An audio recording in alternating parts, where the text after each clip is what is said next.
Right, we are live. Hey guys, how's it going? Welcome back to the Kiwi Lads channel. We are back for another live stream, and this one is a interesting game. The Invitational AUNZ NZ side taking on the British and Irish Lions. It is a different concept. It's the first time that a New Zealand and Australian side have kind of coincided in the past about 30 plus years.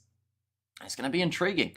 Hopefully it will be a very entertaining game. We will be covering it on the channel, of course, but anyone who hasn't already, sure, let us know how you think this Aussie NZ side are going to get on. This is the stacked lineup that they have gone with for this contest. Aidan Ross, Brandon Paianga Mosa as the 2, and then Jeffrey Tuamanga Allen slots in as the number 3. Angus Blythe alongside Lukan Salakai Lotto. In the locking duo with Shannon Frizzell, Pete Samu, and Hoskin Satutu there. As the number 8, Bilal Pakatava alongside Tane Edmed. In the 19 combo, David Havili and Nari Laumape. In the midfield with Marika Korombedi at 11, AJ Lamb as the 14, and Sean Stevenson as the number 15 option. So across the starting lineup, there are 7 Australians, 8 New Zealanders. 6 of those New Zealanders are across just the back line. In fact, no, sorry, that's 5. But still a lot of backline talent coming out of this game for the Kiwis here. In terms of the starting lineup for the British and Irish Lions, once again, of course, as expected, they have made changes to their side. Pierce Gorman, Luke Cowan, Dickie and Will Stewart. They will be the front row. James Ryan alongside Tyg Furlong. That says Tyg Furlong, but that will be Tyg Byrne in that number 5 jersey. Henry Pollock, Jack Morgan, and then also Ben Earl slotting in as the number 8. Ben White and Finn Smith as the 10. Sione Tuipulotu alongside Hugh Jones, or as they've been nicknamed, Huey Pilotu, for that midfield combination. Duhan Whanamurva, Mac Hansen, and Hugo Keenan there as the number 15. This is the last stop for the British and Irish Lions before heading into their test matches up against the Australians. So far, a successful tour since touching down on Australian soil. They have won 54 points to 7 up against the Force, 52 points to 12 up against the Reds, 21 points to 10 up against the Waratahs, 36 points to 24 up against the Brumbies, and then of course this game where we don't know the score just as of yet. But the other games that they have got, it is the first match up against the Australians that has taken place in only the 8 days, but it will be 7 days as soon as this one does kick off. The First Nations and Pacifica XV on the Tuesday, and then also Australia versus the British and Irish Lions, test match number 2 and test match number 3 taking part week after week for the rest. We have got there, hey guys, good All Blacks win. Let's go Aussie and New Zealand, says Vic and Wern. And there as well, yeah, very intriguing game, I guess you could say, between New Zealand and France, because France making drastic changes is always going to be tricky for them to be able to find that form and chemistry straight away. New Zealand did look strong at times throughout that game. You may call me crazy, even insane, but I'm actually liking our AUNZ jersey. It's growing on a lot of people, it would seem, and it is also really similar to what they had 38 or so years ago when the two sides did join up. I think it was 3 New Zealanders did make it into that team, and nice to see everyone ready and waiting. It's almost another game, marathon commentary. Sears Roof there. And also, I love 12 number, Sears Fortnight, and also we have get up the AUNZ, or he said up the anus, in fact, is the spelling there, and it's not a bad lineup at all, really, Sears ID. It looks good on paper, but whether or not the paper kind of replicates onto the field, we'll have to wait and see, because that's the thing. It's a little bit similar to the Barbarians, how they have a week together. They have to try and find a way of gelling, set pieces, everything like that. Defensively, it is normally the struggle. And we have also got the hi, how you doing today? Says Yako, doing very well. Excited for this match, as well as, of course, the South Africa versus Italy one that is just around the corner. And no, this doesn't look like it's going to be the live game. Thanks anyway, see you, says Charlie. So yeah, we won't be showing the game on the channel due to licensing. Any match footage or audio will get us taken straight off YouTube with a copyright strike, banned for 3 months and potentially sued. There you go. We've had to say that a lot. And I see, says Robert, and my Springbok scoreline is 47-17. And both scratch sides, but one scratch side has a few weeks preps. Says Ample, though they're also still finding their feet, the British and Irish Lions. They've had to make quite drastic changes at time. Hi Hamish in the chat. Says zero connection there. And also, hello, Robert. And also, is Mark D'Elia playing for the Invitational AU and NZ? He actually isn't. He was probably one that a lot of people thought they would see, but instead, Sean Stevenson at fullback, AJ Lamb out on one wing, and Marika Korombedi out on the other. In terms of the bench for this matchup, no Mark D'Elia here either. They have got Jock Campbell, Harry McLaughlin-Phillips, and Kalani Thomas as the number 21. Joe Bryle, Matt Phillip there as the 19. And then George Dyer, Josh Fusitua, and Kurt Eklund as the number 16 option. Off the bench for the British and Irish Lions, the talk of the town, Owen Farrell as the number 23 for his first game back. Marcus Smith will continue being that bench impact player with Alex Mitchell at 21, Josh Van Flair, Scott Cummings, and then Finley Beale and Porter and Kelleher as the replacement front row. What I am very quickly going to do, ladies and gentlemen, is I am very quickly going to turn off my camera again, because for some reason the camera, it's glitching a little bit, so I'm going to turn it off, unplug it, plug it back in. Now, you'll still be able to hear me, there me is, I was about to say, but I'm still going to be in the room. I'm just going to be going behind my computer to try and fix the webcam. We'll go like that, and like that as well. It did lag throughout that last live stream, so I'm wondering whether or not it's something to do with just the connection of the cable. But if I press this button, I should be back. Hello, everyone. And I currently don't have a green screen on, but my mouse moving without a problem, which normally I don't have much of a problem moving my mouth, but we'll go like this, and we'll go like that, and we'll go like that. Are we good? Or is it it's the green screen? It would seem that's actually causing a bit of a problem here. Not ideal, because that was fine without the green screen, I believe, wasn't it? I wonder if it's the certain pictures in the background. We'll go with a house. Does a house lag? Yes. Alrighty. And we have got there, I need to see your mask. I can't see live, says Lamatasi. And also, geez, Charlie, you are quick, mate. Pretty sure you got that an hour ago, so you're not. Says John there, and I Hamish enjoy the game. Also doing him. Doing it, I assume that is. And 13 minutes away from the kickoff of this contest. What I am going to do, ladies and gents, is it's going to look pretty boring, I will admit. But I'm going to turn off the background. It's not going to lag. And I can either have it green or blue, depending on what you guys want. I can turn the green screen. I think we'll just go green for now. And hopefully it will be a little bit less laggy. And I always enjoy the game, says Yanlu. You too. I'm not going to lie, that green and gold is a bit too much for my liking. The thing is, there is black on the kit, but it's down below where the players have tucked it into the shorts, so you don't really see the massive amount of it. WF, are you doing a renovation show? No, I'm trying to fix the background, which seems to be slightly fixed now. So hopefully that's the way that it will continue. All Blacks, Black Ferns, now your turn. AUNZ for the icing on the cake. Says God's Own. Yes, some pretty good results going the way of New Zealand already today. Australia, of course, didn't quite get the best of that women's game, but 12 minutes away from the start of this kickoff. I think it's going to be a very entertaining one. Do let me know your score predictions as well, ladies and gents. We can talk about the British and Irish Lions and what they've been able to put together throughout this season. This is a whole new invitational side. What do you think? Can the invitational team do today? I want to see them do well, but at the same time, there will be the chemistry issue. You know, this is a group of players. Some of them have played together in Super Rugby Pacific, but others, you know, this is their first time playing as a unit.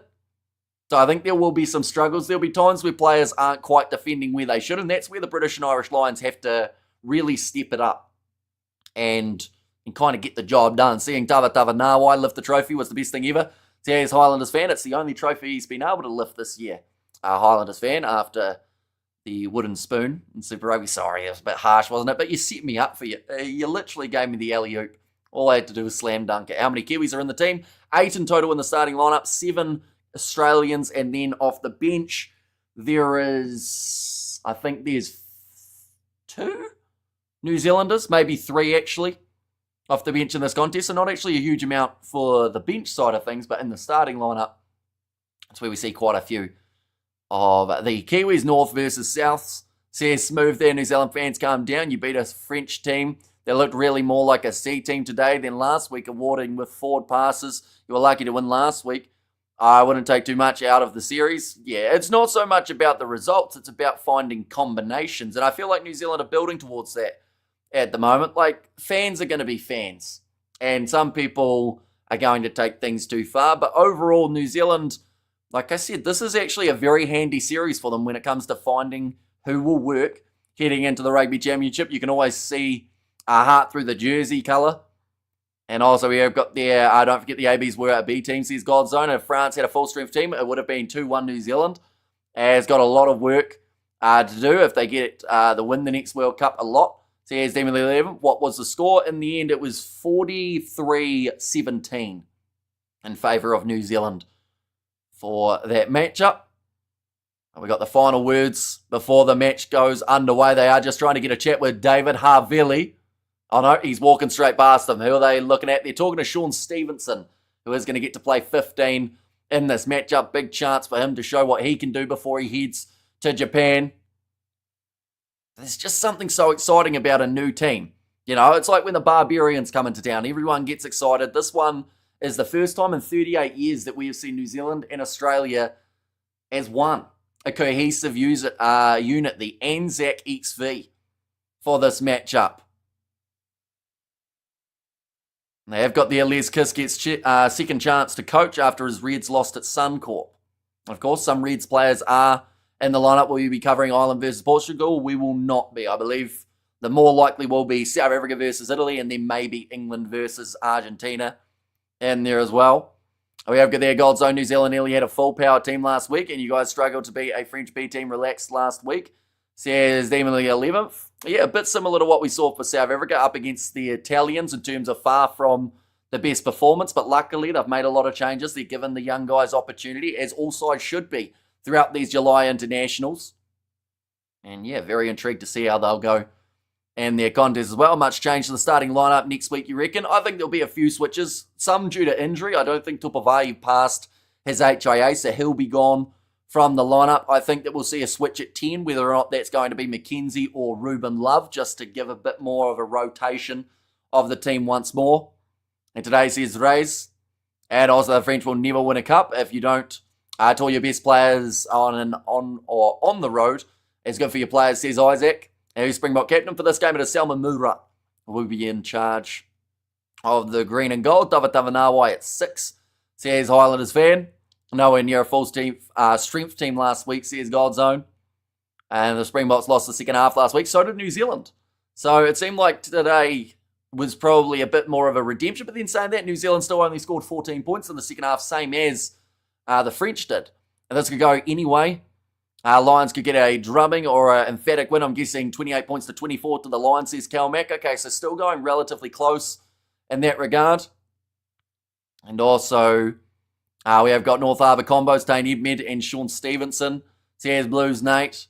Yeah, Tane Edmed, one of the two players in the backline who are Australian. Marika Koromberi, of course.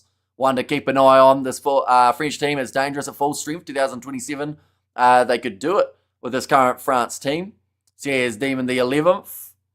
But that's the thing. They won't have much experience playing in Australia. They lost their home competition. So, of course, that's going to be a big test for France, whether or not they can do it on the road. A morning 4:53 a.m. here in Cayman. Can't sleep, so decided to put the game on, says Yvonne. Ruben Love, Brodie McAllister, Noah Hotham. Most definitely going to get games next week, says Tanner. It's just dependent on the extent, isn't it? Whether or not they will be starting in the match or whether they'll be making their way perhaps off the bench. In that contest, and France going to win a home World Cup, says Freshman. And they're in Wales 31 to the Japan 22. Yeah, breaking that losing streak for the Welsh. A massive one for them. I'm expecting a really close contest similar to the Brumbies game. I'm thinking Lions by maybe 15. I think that both sides, well, of course, the New Zealand AU side would like to have a better score than that, but that's possibly not a mile off. And once again, cohesion goes a long way. This British and Irish Lions team, yes, they haven't been together for extremely long, but they've still been together for a bit longer than 1 week. And that's going to help big time when it comes to defence. I'm expecting a really close, oh no, I read that one, didn't I? And that's Gold says Mr. Allin. But now, we are only sitting maybe around 5 minutes away from the start of this game. My question is, do they play both New Zealand and Australia's national anthem before the game, or do we not get national anthems in this match? You'd assume it would just be neither, wouldn't you? It'd be interesting. Do they have like a combined national anthem type of arrangement that they could go to? And Atara rep legend Herman Lotto, RIP, son captain of the Invitational XV, says Nas there. And also we got there Stevenson, you're so close to selection, you're just going to make those tackles. Bro, Stevenson's going to Japan though, so he's ineligible to get selected for the All Blacks. We have got there, same with England in 1999 and 2015, but remember they won the World Cup in 2003 in Australia. So you're saying England can win a World Cup away from home, but France can't, Demon, in that case. And where is this located? Says, Dan, this game has taken place at Adelaide Oval, which looks like it's relatively full for this contest. Did you accidentally refer to Christian Leo Willie as Adi Savia twice and refer to Savia as Timothy Tavatavanawa, or was that Grant Nisbet? Honestly, no idea. To be honest, we had a little bit of a glitch going on with our commentary as well as with the green screen. As you can see, we don't actually have it here because it was glitching out big time. And the Lions don't do one, so I presume no anthem for AUNZ. Yeah. I'd like to think it would be just both sides get out there, although we are only 4 minutes away from the supposed kickoff, and both sides, like Duan Funamurva hasn't even found a shirt at this point. Got to get that thing on and get ready to make his way onto the field. Taimi Kakapo down sport. We will be the AUNZ anthem, or will be the AUNZ anthem. It's a tongue twister and a half, that name. I like the ANZAC XV. I feel like that sounds a little bit easier to say. And Adelaide, says Robert. And I was being sarcastic, it was Nisbet. He does it too often, says a sporting Kiwi. Although I imagine there's a bit of pressure on in the box when you're trying to do the commentary, and you know that you pretty much have to call it then and there. Like, if I ever slip up, I can wait like a second and try and work out who the player actually is, whereas he has to just keep on rattling them off. There should be a Southern Hemisphere team that tours the North every 4 years. Says Kiwi strong. And Crazy Al Pollock is already playing for the Lions at 20. Says Tanner, yeah, he's had quite the breakout season. I assuming they said they know there is a camera in the changing shed. I'd like to think so. Or else, it'd be a bit weird. It'd be like spying on them, wouldn't it? Which might be a bit of a funny thing for the players. They are just showing that locking duo of Angus Blythe and Lucan Salakai Lotto. There are a lot more Australians in the forward pack in this contest compared to the back line. For the Invitational XV, Aidan Ross, Brandon Paianga Mosa, and Jeffrey Tuamanga Allen. They'll be the front row. Angus Blythe and Lucan Salakai Lotto there as the number 5. Shannon Frizzell, Pete Samu, and Hoskins Tutu there to close out the AUNZ forward pack. Falau Fakatava alongside Tane Edmed, David Harveli and Nari Laumape in the middle, with Marika Korombedi, AJ Lamb, and Sean Stevenson there as the number 15. In terms of this British and Irish Lions starting lineup, they have got a few familiar faces in terms of combinations that they have used throughout this tour. Huey Pilotu, Huey Pilotu, I should say, as it is referred to, the 12 and 13 combo, the Scottish duo, Duan Funamurva, Mac Hansen, and Hugo Keenan. They will be the back three. There are fireworks going off at the stadium at the moment.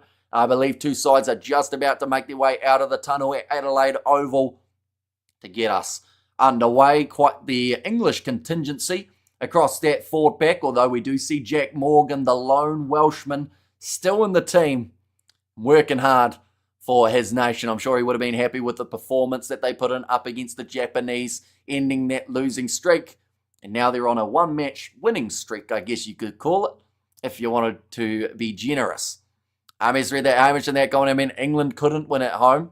1999, 2015, says Demon the 11th. So was what I said wrong, though, about who had won an away World Cup? And Comfortable Lion, says Christopher.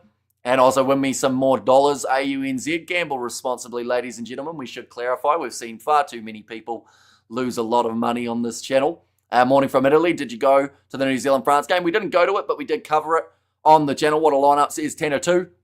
I can't believe that poll line should win, says Prac 2.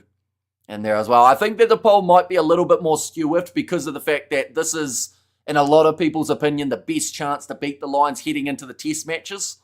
So that might be why they get that little bit of an extra boost there, AUNZ At the end of the day, this is still a class Lions team. Do you think AUNZ will keep line out simple, considering they haven't had much time to develop calls? Maybe a little bit. I think that a benefit that they've got, though, is Brandon Poyanga-Mosa at 2, Blythe and Salakai Lotto as the 4 and 5, so there'll be some sort of cohesion there. Those guys have played together before. They've played against each other before as well. If ANZAC wins, Hamish will run up the street naked. I won't do that because it's very cold. I'm going to call the invitational team the ANZACs.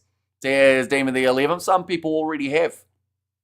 But two sides making their way out of the tunnel now.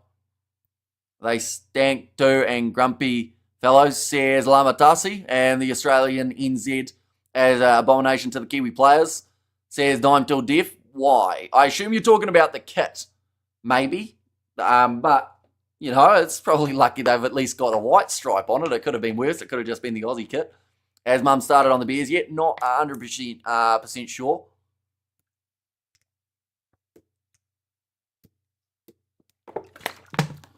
They are just Marika Korombeti.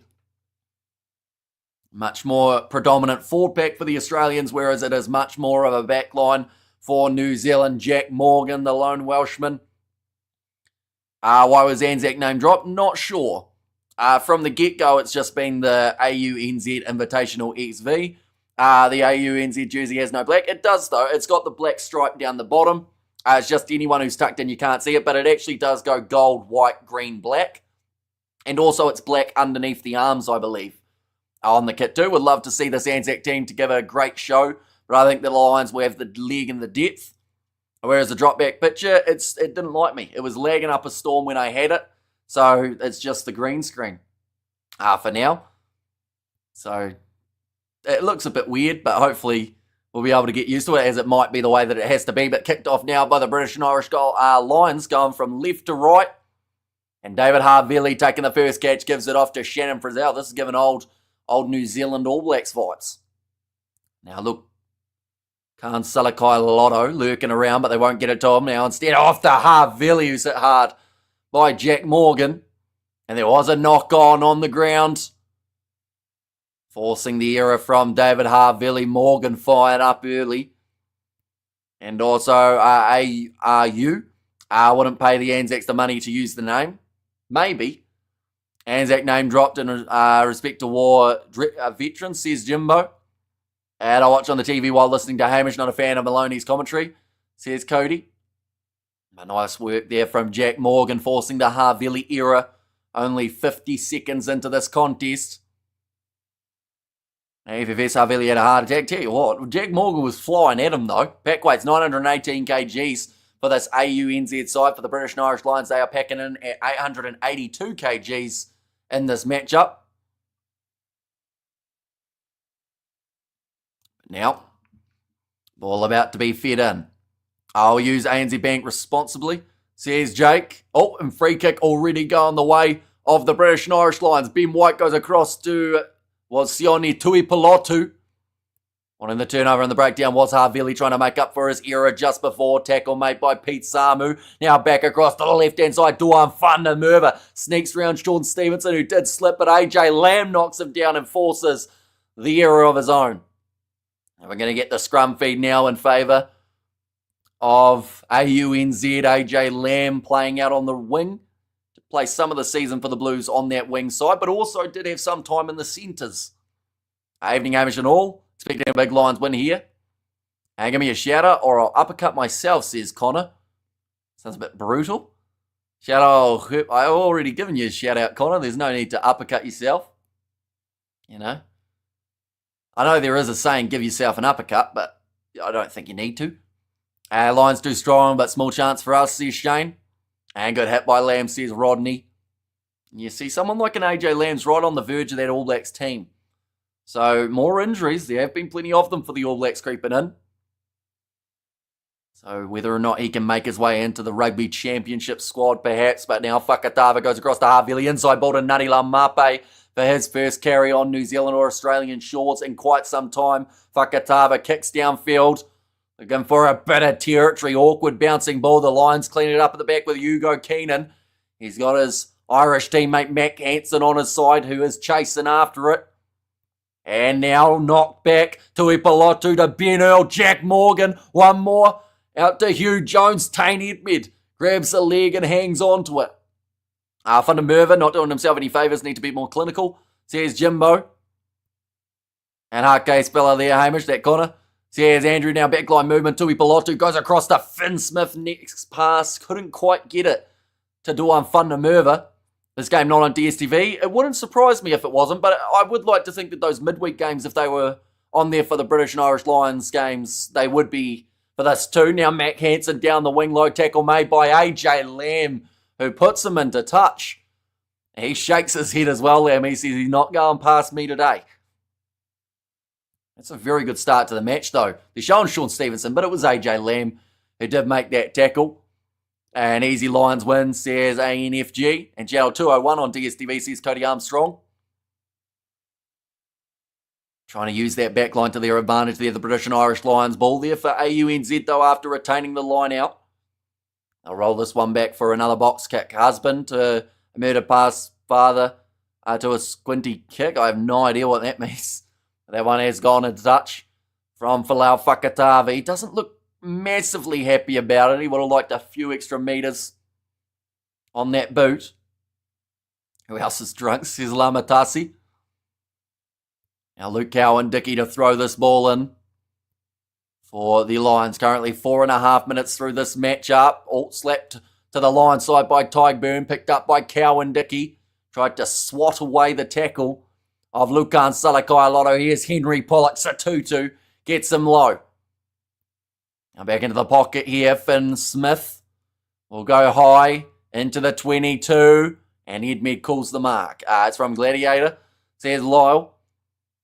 And thanks, Cody. Says Sakabula. And there as well. I don't do rugby viewing sober.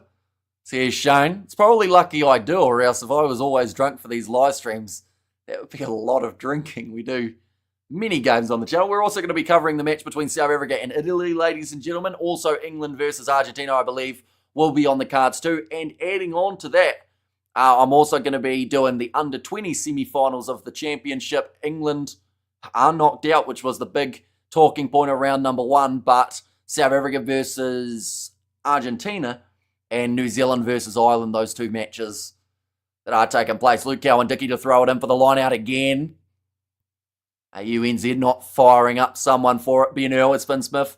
Better than Sam Prendergast. Depends on who you talk to. Finn Smith's had some phenomenal games throughout his career. He's also had some shaky ones. I think that can be said about Sam Prendergast as well. Running onto that, Edmed, unable to take it cleanly. Oscar Satutu throws it backwards, but it goes into the hands of the Lions. Picked up by Blythe. I think there were about 4 position changes just in about 2 seconds there. Now, kicked high, down towards the sideline, kicked out on the full from David Harvili. So they will have to go right back to where it was kicked from. And it looks like the Lions are going to go quickly. Duan van der Merwe does score the try. Some quick hands by the British and Irish Lions. Harvili, his second error, has now led to the first try of the contest for the Lions. You're asking a question like, why are we here in this live? Why do we die? What will happen to us? Trying to know about Islam, says Sam. Then also hello from Ireland, says David. And who was man of the match for the ABs versus France? I think either Savi or Roygar would have ended up with it, but just a mistake there from Harvili. Then a quick movement of the hands. And Duan van der Merwe got the sneaky try down the wing. I got a Hamish, he's sober. And that's a lot better by Duan van der Merwe, says Jimbo. And also that's why Harvili's not an All Black. See, here's Isaac there.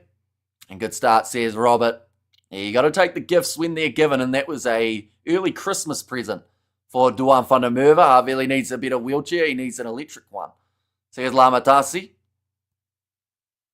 Now Finn Smith lining up this one, kicking at 80%.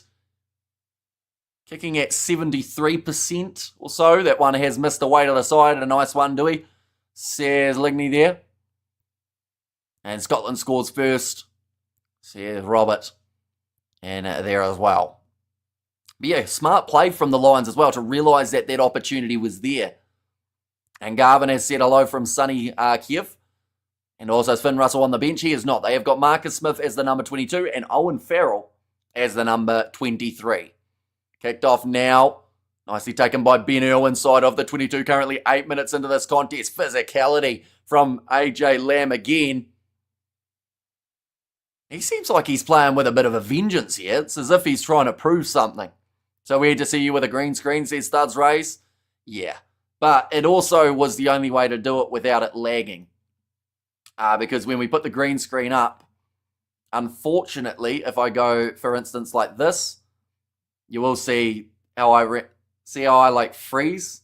So it's just a bit easier to have it without the green screen and not worry about it trying to break.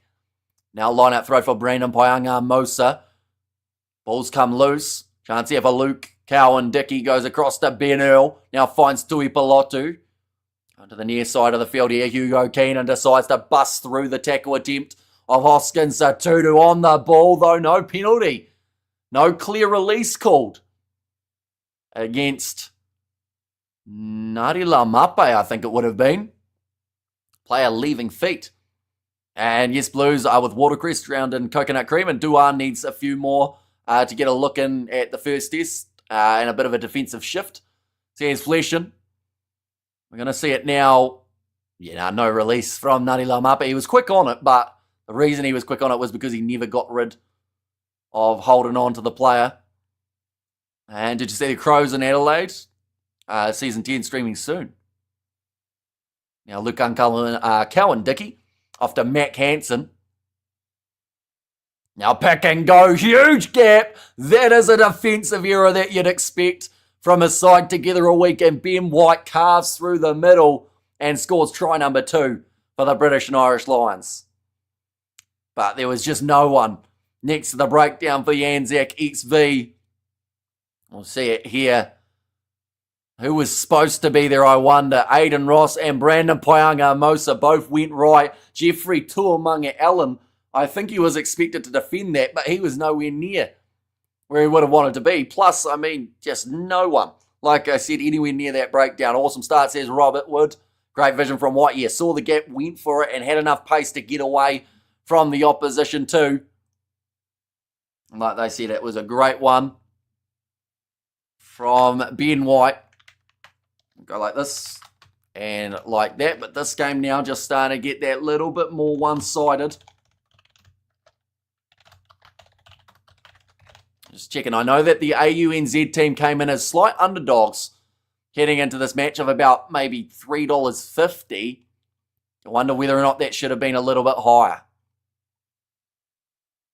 Now ready to put this ball in. Or roll this ball back, I should say. Come on, ANZACs. We need to donate Amish a year's supply of cocktail sausages and patties. Sauce, I reckon. Says Andrew. I mean, I would happily accept a year's supply of anything, really. Well, maybe not anything. I have to just clarify that. 12 minutes. It's almost passed and 12 points on the board for the British and Irish Lions. I've got 48-12 to the Lions. And also Mark from Mexico may be right. Says Godzone there. And too many Aussies in this team, says Danium. And now kicking this one downfield towards the sideline for Taney Edmed, looking for the 50-22. Oh, Duan van der Merwe. He slaps it back, which is actually more of a mistake because now it's taken back rather than a line out, and it will be a 5-metre scrum for the Invitational XV. Yep, it's going to be the 5-metre scrum. We're going to get to see Aidan Ross, Jeffrey Tuamunga-Allen, and Brandon Paanga-Mosa. So Duan tried. Oh, no, he was already in touch, so it could actually be a line out. Instead, and not dead intentionally. You could argue it was, like, in a way, but it is going to be the line out due to it happening beforehand. You good man, Hamish, that's Kiwi Spirit. And also I voted Lions, says Titanium's greetings from Pattaya. Says Ann723.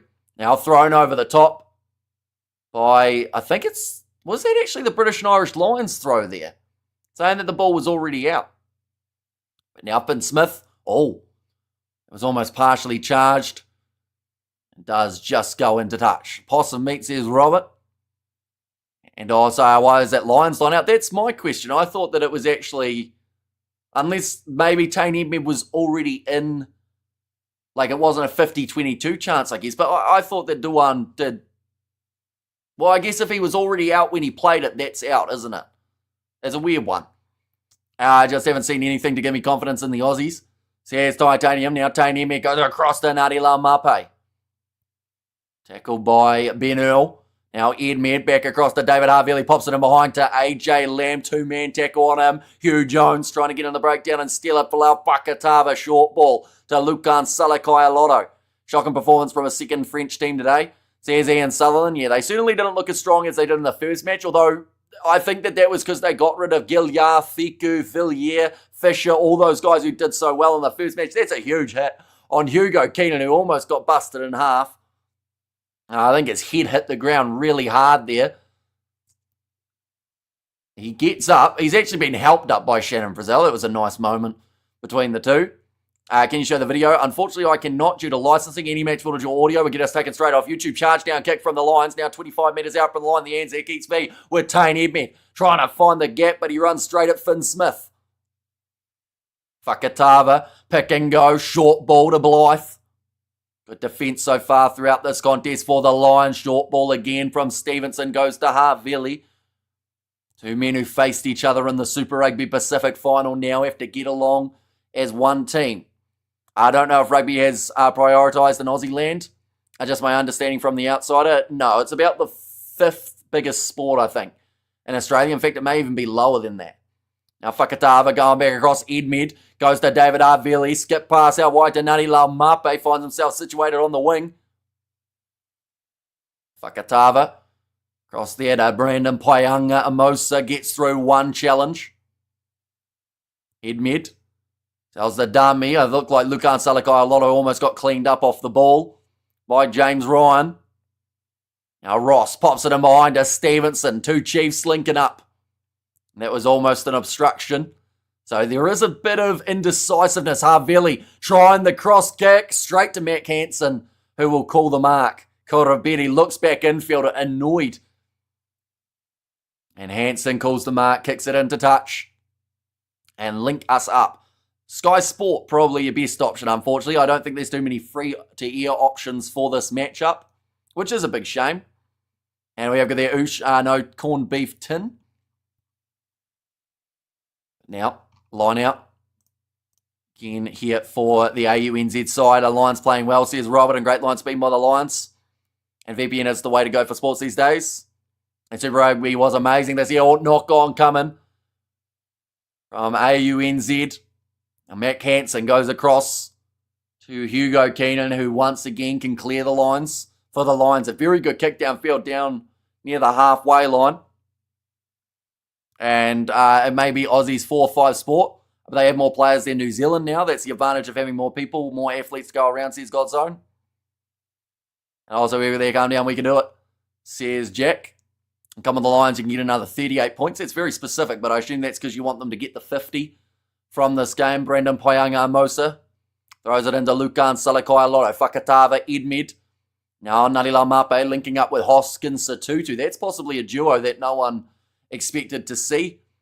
Now Fakatava, little chip attempted there. Frizzell went up for it. Tried to get his hand on the ball, but it's picked up by Hugh Jones, who finds massive space in behind Sean Stevenson, having to retreat after this ball in the foot race. Claims it. Finn Smith right on him, taking it into his in-goal area. Gives it off to Edmed, who only just gets it away, and it was touched by the Lions, which means that now 20 metres out from their line, AUNZ have the line out, but they are under pressure with the ball in hand. Great run by Hugh, says Cal Laumape was a beast at the Warriors, not only brutal physically, but had a very smart footy brain, says Nars Williams.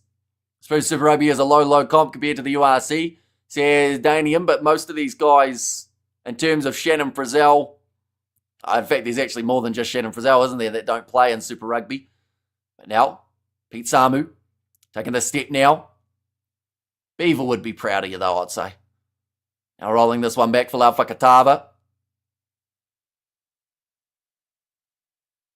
Now, kicking this one up high. And I have great commentary as always, Neil from England. Says now there, and Scott's on fire, says Jimbo. Yeah, we are mainly talking about the Scottish players when it comes to the amount of impact that they've been able to have in this matchup. If you're a real fan, you know we can't get game free, so move on. says Shane. And it is a shame that they don't have a free-to-air option, because I feel like this is one of those games that people might have actually been more intrigued with in the Super Rugby matchups. URC Scotland would beg to differ. Says Lamatasi. Now it's going to be thrown in, claimed by James Ryan. White. Crossed it to Ipolatu. Oh, I think that was an accident from Finn Smith. He actually dropped it, but it went backwards, and it was turning out to be a perfect pass. Missed tackle from David Arvelli. Missed tackle from AJ Lamb. Ball on the inside to Hugo Keenan, who will be 3 metres from the try line. Ben White across there. No advantage now, coming for offside. Now across there, Pierre Scum and another Scot. Would love to make a lasting impact on this tour. Out wide, Henry Pollock one-on-one with Nari Lamape, who holds him up. Pollock tried to go over him, and Nari Lamape getting in his face now, talking to him about it. Henry Pollock, big smile on his face, pokes his tongue out. Lamape was saying, "You're not doing it that easy," and referee just comes over to him and says, "Don't do that, please." And Arvelli, mate, it's not even free to air in Australia, says Xavier. And also Pollock, your plum, 5-on-2 blown, says Jimbo. Yeah, that's when you're out on the wing as a forward, sometimes you get that goal line fever and you want to just drive over anything that's in your way. And Shot Nani says, Nas there, looks like the Lions have... Are they going to go for the quick tap? It looked like they were set up for it. Now the referee's telling them they have an option of another position on the field, but Luke Cowan-Dickey doesn't take the quick tap. Ben White does, goes across to Ben Earl. Now 3 metres out from the ANZAC try line. Cowan-Dickey gets there a little bit closer now, starting to move it out wide. Big shot on Hugo Keenan once more. He's taken like 5 big hits already in this matchup. Going to need the ice bath afterwards. David Arvelli holding up Hugh Jones. Now still the 5. Jeffrey Tuamanga-Allen forces him back that bit more. Ben Earl searching for this one. Ben White out to Tui Pilotu. Finn Smith shoveling it on. This time Duan Fundamerva. No one in front of him. Nari Laumape tried to get out there, but he will not. And Pollock gives a little look at Laumape as if to say you didn't have him that time. Keenan used to getting smashed, says Jimbo, and the players can only play on the day. Is that right, Hamish? Says Kevin. Well, they don't normally get to play the next day. So I guess in some regards it is correct. I watch it in Canada on Prime, says Danium. And also will probably be an even bigger blowout than the South Africa versus Barbarians game. But the pass out wide. Does score the try there, Duan Fundamerva. That's now 2 for him on the board. And second for Duan, it is indeed, yes. And this could be a cricket score. Well, we are at the Adelaide Oval, so it would be the perfect location for a cricket score. Scotland second, says Robert, and Oosh says Nas. The Scots are, Scots on fire, says Jamie. Now Finn Smith to line up this one. And the verdict is he's missed it away to the left, keeping the score at 17-0 in favour of the Lions. And some better today, says Jimbo. He's made some really good decisions in terms of when to pass and when not to, Mac Hansen. Although a lot of the time it's just been to pass because, it's been wide open for it. But now, will be kicked off yet again. You just wonder whether or not the British and Irish Lions, this is where they'll be playing with a huge amount of confidence. Because Australia are making mistakes, Australia and New Zealand. What's wrong with this team? They've been together a week. So, they've already shown many defensive errors, which is understandable. But, you could argue that the British and Irish Lions, they've only been together for about 3 or 4. They're just showing their class at the moment in the first 22 minutes. They play like an ANZ Bank team. And also will be lucky to make the bench, says Ian. And also Boo Lions beating on Harveli. And his grandson's son says Lamatasi now an advantage. Gone the way of AUNZ. Hoskins Satutu hits it up. 30 metres out. Fakatava goes to Jeffrey Tuamanga-Allen. Now Harveli. Oh, that was a forward pass from Sean Stevenson. So they'll go back for the penalty. I don't actually think Stevenson was supposed to take that ball. I think it was meant for Marika Korombeti. I believe, has yet to touch the ball throughout this first 22 and a half minutes. One of the more dangerous options that they've got on attack, but they just can't get it to him. Remember the Lions were rubbish in their first game? So here's God's Zone. And the All Blacks will win. So here's Harry Hone. And also, good gracious, what a whitewash. So here's Moa Hunters. Now Tane Edmed, he will kick this one towards the sideline. Not the best kick to the corner, probably still about 15 metres out from the line. Showing there that straightening run from AJ Lamb. I don't get all the hate towards Pollock. Maybe it's because he's English. He's a young lad living his dreams, says Fleshin. I don't know if it's that he's English from what I've heard. Because I think it's great that you've got a guy with a bit of character out there, because there are so many players who are that media trained nowadays that you don't actually know what they're actually like, because they literally just go, oh yes, this is the answer that I've been media trained to say. Pollock's got a bit of, there's confidence there, there's a bit of arrogance too, but that's what you need as a young player at international level. But I think that rubs people the wrong way, a little bit similar to, in some regards, Rieko Ioane for the All Blacks. Some people, maybe he plays all right, but they still don't like the guy. So that's where it kind of comes down to. It's normally the biggest personalities that get compressed the most in rugby. Now Hoskins Satutu trying to reach out. Can't quite do so, and that looked like a knock-on from Brandon Paianga-Mosa. I believe they've said it's gone backwards. Stolen there by Hugh Jones off Shannon Frizzell. Referee's looking for a grounding. It's in the ball, or it's in the back play.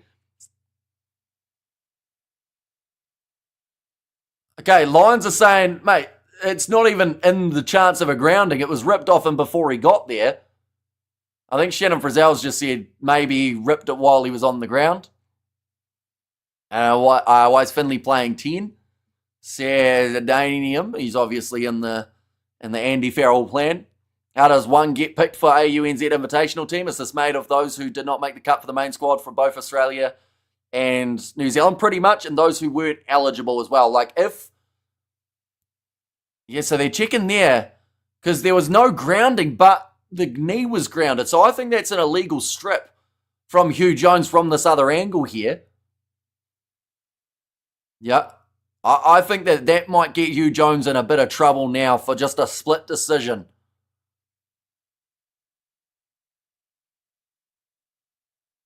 Right.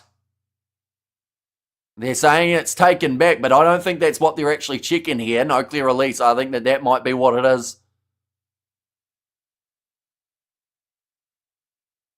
Okay, so there was a clear knock-on initially of Brandon Paianga-Mosa that the referee said it went backwards. So due to that, rather than looking at that situation, they're going back for the original knock-on, which cancels out anything after it. And we have got there Jones playing well, says Robert. And your chill, says Jack. And also we have got there Harvey needs a big game, says Hanoi. And no pressure, no territory, get a real 10, says Shane. Right, commentators have gone very quiet. They weren't too happy about that one, but the referee or the TMO, I believe it would have been the TMO, found the knock-on from earlier on, which cancelled out everything afterwards. Now, a bit of a lifeline there for the Lions. They have to make the most of it here, though. They're 5 metres out from their line. And right, Lions seem happier now as a team. Ahead, Hamish, see you later, going shopping quickly. There's Roof. Well, hopefully it does end up very well. Ben White feeds the ball in for the Lions. And Fundamerva says, Roof now, Ben Earl trying to break through over Tane Edmed. A physical outing for the first little while. AJ Lamb trying to get Dawn Fundamerva, who manages to get out from him and now runs straight at Jeffrey Tuamung-Allen. Ref says no knock on. TMO, yellow card. Ref and inserts himself into the game. Okay. Says Studs Rays. And when did Australia and New Zealand went bad? Well, they are a team that is combined of the two countries. Plus, they are the guys who were, in some regards, rejected from the main teams. Kicked into touch on the full from the Lions. Duane McMurva says Kalman and URC players showing they're a class above Super Rugby players. Says Danian. I think it's more so international players showing they're a class above guys who did not get selected for their international teams. Like, I get that you're trying to spin the narrative of the URC Super Rugby comparison, but it's just not true. Now, Falau Whakatawa I'm back across, and it's almost more disrespectful to the Lions than anything, calling them just URC players rather than the caps that they're internationally representing. Now Fakatava going off to the right-hand side to Shannon Frizzell, gets round Henry Pollock. Now 40 metres out from the line. Not making a huge amount of metres each time that they're carrying, but Tane Emmett almost goes through, offloads to Blythe, who will knock it on. And we have got there some of these AUNZ players play in G. Says Lamatasi, or in the URC. Says Lamatasi and Corin Betty. Has to have worse handles in World Rugby. He's always losing the ball, says Freshman, although they've hardly got it out to him today. They're at the early stages of this match. And Duan McSwerver, says Trevor there. Looks like more like a Pacific Islander team, Moana, Australia. Says Dub. Grabbing some KFC catering pack while you out. Sounds alright, doesn't it? Lost it twice already this game, says Freshman. I hope that cross kick wasn't counted as one, was it? For Marika Korumbetti. Now currently sitting 27 minutes into this fixture. Patrick Butterfingers Tuipulotu. Same as Hanoi. I think having Patrick Pellegrini and Lima Sapawanga would help for our AUNZ team. What do you think, Hamish? I know that they initially wanted Richie Moonga as their 10, but he has a broken hand. So that took that out of the running. And Drew Hamish, it's test players from 4 countries against non-test players, and he thinks the URC is better because of that. Says Goldzone. Yeah. It's a weird comparison to make. Like, in some regards, it's not wrong per se, like analytically, but also, once again, it's a bit rough on the guys out there for the Lions who have absolutely massive amounts of caps for their international sides, who are world-class players that go far beyond just the league. Let's have another try, says Robert. And my son made the Waikato under-13s team and will play number 7. The team's coach, son, will play at 10. He will be the kicker. Yeah, he's kicking at 60-ish, and my son is kicking at 85. But yes, man, that is the unfortunate politics of having a coach as a dad. Like, you will end up finding that right up until maybe even, to some extent, professional level. I mean, look at the British and Irish Lions, Owen Farrell and Andy Farrell, reunited there. But, of course, that was the one that kind of made sense with the travel side of things. And we have got there, Sure to be sure, says Jack. And also, good stuff, Little Blaze. It's going to be a long, hard night for the Aussie Black Sox, says a Dub there too. Will the Lions series affect the ranking points for Australia? It will not. The only thing it will affect is the fact that they can't actually go anywhere.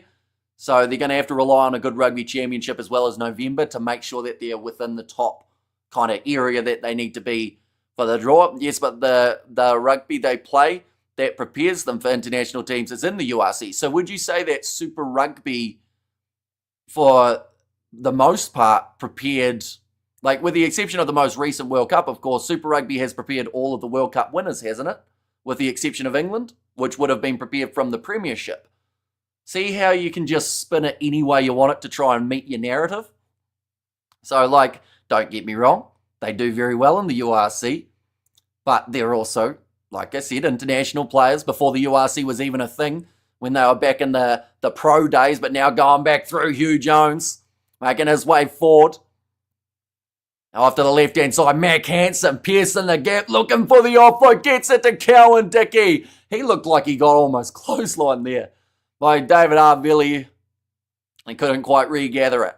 Great, says IB. To be honest, I don't see European clubs face international teams like Super Rugby teams do. Only Super Rugby gets to face the Lions, and I remember Crusaders beat Samoa in their prime, who beat Wales and Aussie. Says Mark. And sports politics, yes, brother, it's BS. I'll be low-key, open the little fella misses heaps, so my son can take over, says Johnny. But the worst thing you can do as a parent is say anything. Because as soon as you speak up or anything like that, your son's going to get dropped, like, down the ranking. So you got to make sure that even if it's really annoying, you just hold your tongue. Because I've seen it far too many times where, I mean, we almost saw it for Evan Roos at the international level. But, you know, you gotta dislike them from a distance, I think is the best way of describing it. Cowan tricky to rubbish juggler, says Calmac. Which British and Irish Lions are playing well? We're seeing quite a bit of Hugh Jones throughout this match already. He's been looking sharp. Ben White's been making some brilliant decisions when it comes to his passes, as well as Ben Irwin, that number 8 jersey, making meters for fun. Oh, free kick there going the way of the AUNZ. And Duan Fundamerva, of course, has already scored 2 tries. And there's one, yeah, bro, 100%. So here's Johnny. Now Tane Edmed. And nicely taken there. And schoolboy rugby has more politics than professional rugby. It does. A lot of schoolboy sports and schoolgirl sports are heavily, like, I guess you could say it's corrupt in a way, couldn't you? Not in defence at all. So here's Jimbo. As an umpire, Scottman's Hugh Jones is better, says Cal Mack. And where in New Zealand are you from? I am in the South Island, about halfway up. Any errors on the line side? They've had a few handling errors along the way. Oh, there's one. It has gone backwards, I thought, but they've said forward off Hugo Keenan. That's who you know, says Desmond. Yep. And unfortunately, like, you could be the best player, but if someone who's known or who's related to someone is in there too, they're always going to get that little bit of priority.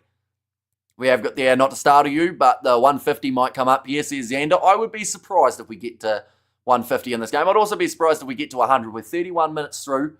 Moment sitting 17-0.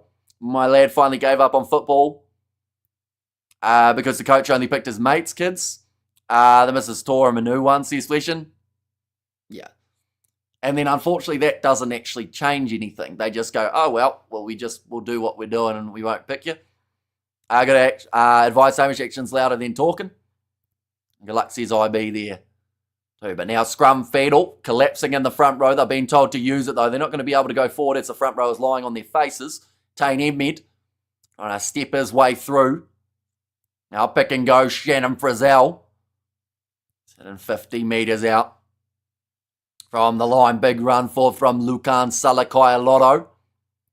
And good luck, says IB. Now pick and go from Fakatava off to Edmed. They've been able to shut down that 9 and 10 combo quite nicely at the moment. Anytime they try and get something going around the side of the breakdown, they're ready for it. Now kick downfield. Havili waiting for it at the back. In fact, note this time it is Sean Stevenson looking for the 50-22. A bit of distance on it, but handling at the back from Duan Fundamerva. Controls it though and kicks it out. I'll be honest, Fundamerva has one of the most awkward kicks you will see in an international game, but it was effective. Almost got them down to the halfway line. No, it didn't, but he concentrated on rugby from then on, so it worked out for me. Says Fletcher come on the British and Irish Lions. Says Desmond. And also Duan Butterfingers Fundamerva. Says Annoy there too. Currently 6.5 minutes remaining in this first half. The ANZ side needs some form of points. A lot of Duan with a kick, says Calmac. And Duan Fundamerva is just too big, says Jimbo. Fakatava, cross to the left. Sitting about 40 metres out. Lions trying to turn it into a maul, but it's there. Fakatava again, short side. It's been very much the same play over and over at the moment for the AUNZ side. It's passed it a couple times and then hit it up with the forwards. Although this time Stevenson's going to try a little grubber in behind. Nothing really coming there. And it is cleaned up by Hugo Keenan, who was tackled by Corambetti. What are the current possession stats, please? Says Mark Wild. They did have it before and it was 54% for... I actually thought it said 54% ANZ, but I think it might have been 54% for the Lions in the possession. I really hope the Wallabies beat the Lions in this series, says Kiwi Strong. Now, kicked in a touch. Being the best player in the world at tennis doesn't mean you'll be the best in the world at ping pong. That's what Hamish taught me. I don't think it was, but honestly, that sounds like some pretty decent advice. So maybe I should have taken credit for that. We have got these damn kicks. So here's God's Zone. And also, if this AUNZ team can't beat the Lions, then Wallabies have no hope. Says A. And never too big for rugby, says Desmond. Brandon Payangamosa, 45 metres out. Claimed again by Shannon Frizzell at the front. Edmed, he will kick it high. Chasing after this one. This one's going to be contested. AJ Lamb manages to get it back to Nanilau Mape.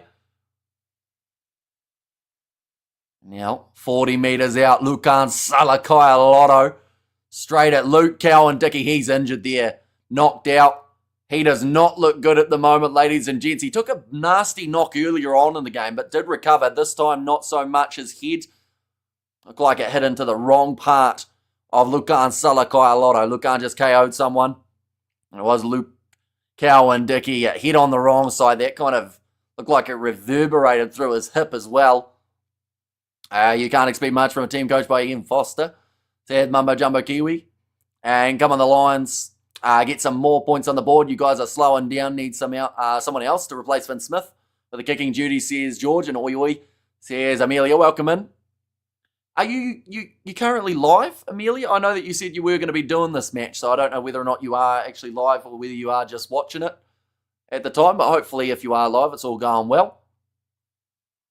But now it looks like this will be the end of Luke Cowan-Dickie's day. And off knee to the coupon. Says Cowan-Mac and ouch, kids. That's not how to tackle, says Studs Race. And they'll get one before the half, says Jack Shaw. And 2 weeks out, says Sakabula. And yeah, 2 weeks out takes you pretty much out of Test match number 1 and Test match number 2. Which means he will only be able to return for the second one. Or sorry, the third one. All Blacks manhandle Fabian Galtier forwards. Yeah, this group for France didn't look anywhere as dominant or as strong as the first pack that we saw from Test match number 1. Someone like Gilliard, a Fisher who managed 3 turnovers. I think just taking guys out of the lineup who had the turnovers was pretty brutal. Like Gavin Villiers, he could have been very handy in that match up against New Zealand. But they didn't have him. 35 minutes through those. 17-0 predictions for South Africa versus Italy. I'll go South Africa by 40. I'm sticking with my same score predictions that I went with last week, and I do think that might be a bit close. Although saying that, South Africa really changing their lineup for the upcoming match. I'm hitting the sacks. Thanks, Hamish. I can't get my head around this lot. Says Moa Hunters. And Avies were just rusty last week, says Sakabula. And Sonny Bill Williams versus Gallen next week. Yeah, it is, isn't it? That's the 16th of July. I think it's a midweek fight, isn't it? Be intriguing. I think... Well, that's the thing. I haven't watched them box enough. So I probably can't give too many predictions. Holland is a serious baller, says Farid. And also we have good there. Did France miss Tejereau? I thought he was big last week. Yeah, they missed their 2 starting locks in that regard too. And that was shown by the amount of early steals at the line out that New Zealand were able to get. We have still got the stoppage, ladies and gentlemen. And that is just due to the bit of an injury here for Luke Cowan-Dickie. I hope he's going to be all right. He has been down for a relatively long time. Yeah, will be one to keep an eye out for in the news updates, whether or not he is going to be out for the whole series or maybe just the 2 games. Sonny Bill Williams by first round knockout, replay of the late great Jimmy Piol first round KO. And Villiers were huge last week. He was. And I think that just having 2 or 3 guys from last week who did play well still in there, like, it would have made the big difference. You know, having Villiers out on the wing rather than Gaetan, and then having Fisher in the number 6 jersey, I think could have, you know, or even just having Fisher and Gilliard, giving those guys a bit more reward for playing so well. And fingers crossed he's okay. The store has been rampant in regards to injuries. Yeah, there's been so many injuries, not just for the Lions, but in general. I mean, for the Australians in the warm-up game up against the Fijians, we saw Noel Alessio go down, get stretched off. It gave James O'Connor the opportunity to then be promoted into that side. And, you know, New Zealand, they've got a list of 10. South Africa's probably got at least 10 at the moment of guys who are down with injuries. The Lions list is getting longer and longer. Luckily, in some regards, there are a few players kind of close by that they could look to from their tours. Sonny B knocks out the bully round 2. Lukan needs to take out a few more Lions tonight, says Anoy, and hope Sonny and Gallen knock out each other. Both are absolute cronks, says Berger. And also that's Kalahar locked in for Test 1. Off the bench or in the starting lineup, Jimbo? Because where do you see Dan Sheehan in the mix at the moment? I would say that Sheehan probably will start, won't he? And then Kalahar off the bench. I think injuries are caused by the 12-month season, probably. Like, at the end of the day, these guys are not trying to tickle each other. They are tackling extremely hard. We've already seen it in this contest, the amount of guys who have stayed down for a bit of time, then got back up. So, you know, I think that just with the amount of rugby and the physical nature of the game now, you are going to have injuries every single game. So stoked to hear a good mindset commentator. That makes it easy. I'm stoked. Says Jack. And Pity France isn't playing at Eden Park. Would it be funny if they won in Stolbox Thunder? Says Studs Rays. See, Stolbox Thunder, does that also mean you were deep down, saying that Springboks could win that game? Wishing injuries on players annoy. Makes you nothing. Says Destroying Dumb People. And I've noticed, though, since Thomas Williams got injured in the second game, the Lions haven't passed the 50 points mark. It shows what a talent he was in controlling the game. He was in some insane form, Thomas Williams. Same with Elliot Daly. Right. Luke Cowan-Dickie is all strapped up with a neck brace and everything getting taken from the field, but it was a really awkward crunch. I got South African woman to win. And what position Thomas Williams? Thomas Williams was the 9. Right, there's been no thumbs up from Luke Cowan-Dickie. You know how sometimes the guy will do a thumbs up as he's making his way off the field? There's none of that from Cowan-Dickie. So this might be a bit of a concern here with this injury. Now, I want to say he was still able to move around a little bit after that collision. But, yeah, hopefully a speedy recovery. I don't think he'll be returning for this tour, though, the way that he looked there. I'm not sure whether or not it was just a head knock or whether it is actually more so a neck or spinal injury. I did see him blink. Well, you can normally blink anyway. Of course, unless something really, really bad. But I think it's more so it could be something to do with his neck or back. That could be a bit of a problem. Hamish, was Sonny Bill a boxing world champ? Honestly, I don't really know how many. He's had a few fights. I don't know what his record is or anything like that. Now, going back across to the right-hand side. Lukan Salakai-Lotto running it straight again here. Bit of a stoppage in play, but we're back into it now. 37 minutes gone. How are the Irish guys playing? Pick of the Irish so far, I would say... Ooh. Who would I say? Probably, Mac Hanson's done a couple decent things in the early stages in terms of picking when to pass and when not to. Hugo Keenan's taken some huge shots at the back, but keeps on getting back up to his feet. How well the scoreboard is broken. What's the real score, Hammy? It is 17-0. But it is just after the 37.5 minutes rather than the 44. Now, passed across. Shannon Frizzell, 40 metres. Still separating AUNZ. And the turnover and the breakdown from Tyke Byrne. Hanson easy, says Jimbo. Now kicked him behind. Looking for the 50-22. Close to the sideline. Kept alive by Stevenson. He was a far better rugby player than a boxer, Sonny Bill. Do you think Andy Farrell will call up Jamie George? There's a chance. Although, the only problem he's got is how far away they are in England or in Argentina. So, you've got a week, though, before the next one. We could see maybe Jamie George and George Ford head over. Because I feel like sending over one guy just seems a bit I'd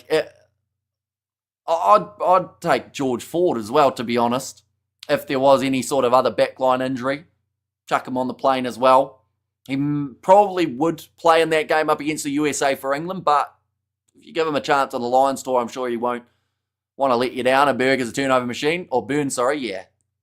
Beast in the breakdown. How many minutes has that guy played just this year? He seems to be playing every single match for Munster, every single game for Ireland, and then now British and Irish Lions still going strong. Nanila Mape. Across to Tane Edmed now. Wants the ball to Lukan Salakai-Lotto. Does he hate the British and Irish Lions players? He's just clattered over the top of Jack Morgan. Every time he runs, he seems like he's got red in his eyes. And he's charging at the opposition. Pete Samu close to the sideline. No matter how old Mark Hunt, he will still knock out most.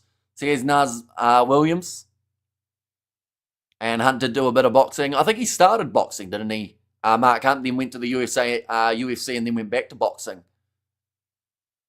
Yeah, we're going to see the big run just sits down Jack Morgan. And Byrne played 80 most games too. Says Jimbo, yeah, it's not often they take him off early. So the guy's just got a gas tank that just keeps on going. I can't think of any boxer who made it big at boxing. Can't think of any boxer who made it big at boxing. Can't think of any. As in any boxer from rugby or any boxer in general. Because there's a few quite well-known boxers around. I remember Hunt versus Lesnar.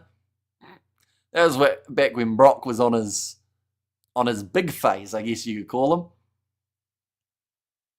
But now, 20 seconds remaining. It will be AUNZ's line-out throw once more. Nicely taken by Lukan Salakaya-Lotto. Rugby is chess. I mean to say rugby player, says Neil. Yeah, see, there's been a few who've done like the charity boxing side of things. And you'd say Sonny Bill and Paul Gallen are probably the two more well-known rugby converts to boxing. But other than that, I'm not 100%. I mean, Alexander Volkanovski, you could argue, was a rugby player before he was a UFC fighter. But, of course, not a boxer. Well, he boxes, but he's not classed as a boxer. Now down the wing, big run from Shannon Brazil. Look for the pass on the inside. Goes to Finn Smith. Run into touch by Hugo Keenan. And that'll now be halftime. 17-0 after a quick-fire start from the Lions with 2 tries from Thuan Whanamurva and 1 from Ben White. We sit with no more after that. And we have got there those Saltair roads. No doubt Cody says Nars Williams in there. And also Frizzell and Lucan, good combo. Yeah, they've been impressive throughout this first half. Physical, and I think that's the main thing. That's something that the British and Irish Lions, of course, will be aware of, but it's one thing being aware of it and then the next thing getting run over by one of those big men. Sonny Bill Williams took a fight against a guy who was in his prime in the mid-80s, fought him 30 years afterwards, started losing, and they broke the law by cutting the fight short 2 rounds early. So here's Power Bite. Our world's strongest man is an ex-rugby player, ex-Bok. Says Neil. World's strongest man is an ex-rugby player, ex-Bok. Who is that? Is that... Because I thought it was either Eddie Hall or that Bjorn fella. Is it Bjorn, maybe?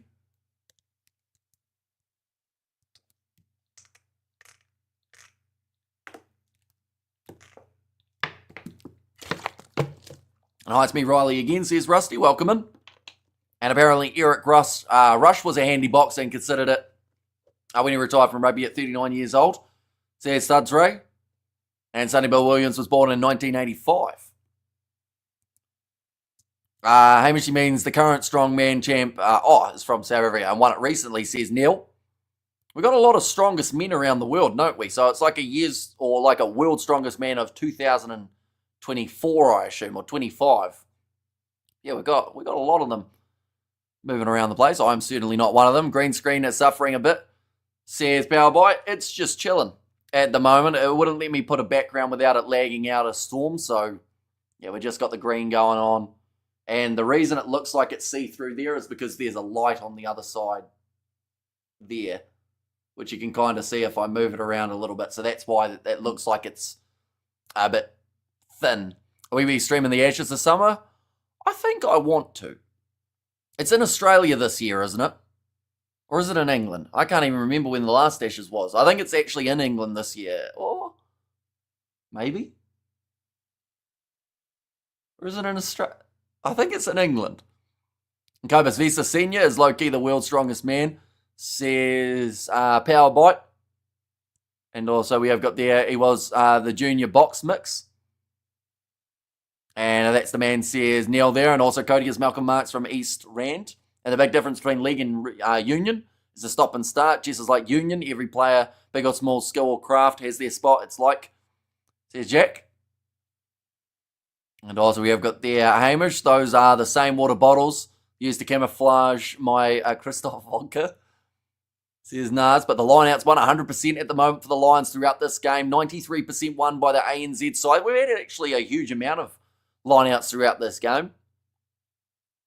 Through a few scrums involved too. Line breaks 1 for Matt Hansen. 44 carrying metres. And honestly, I don't think New Zealand give a about this game. Says Beekeeper, I don't know why the big rugby lads think they can box. The smaller lads would have a better chance. Says Flesh in there. Well, that's the thing. Like, we don't see too often, like, you know, the backs going into the boxing. It's normally the big rugby league blokes, isn't it? Like in the 4-packs. But, you know, there's some pretty fast twitch fibered backs in the world of rugby. Some people with pure pace, which of course doesn't always translate into boxing, but, you know, they're They just have that muscle twitch. You know, and mad to love too. The MRO, trips to the desert start somewhere. Says Lamatasi. And come on the mighty black and gold. But we will quickly look through at the bench for these two sides. For the British and Irish Lions, they've got Kelleher, Porter and Bealham. We're going to be making their way on. But Ronan Kelleher has already made his way onto the park due to the injury of Luke Cowan-Dickie. Scott Cummings, the number 19 jersey, with Josh Van and Flair at 20. And then Alex Mitchell, Marcus Smith, and Owen Farrell to make his way off the bench as the number 23 for the AUNZ Invitational XV. They've got Kurt Eklund, Josh Fusitua, and George Dyer as the front row replacements. The rest all Australian in Phillip, Bryle, Kalani Thomas, Harry McLaughlin Phillips, and also there's Jock Campbell. We have got there. Boxing used to be mandatory at school. So once upon a time, every New Zealand boy knew how to throw an overhand. Says Studs Rays in the single, or in the heavy, it's a single shot. Says Mr. All In.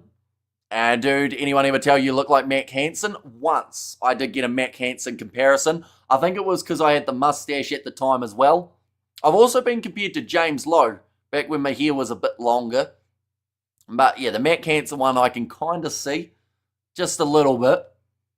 But yeah, I think if I got rid of the mustache, there wouldn't be too much of a comparison. How serious did Cowan-Dickie's injury look?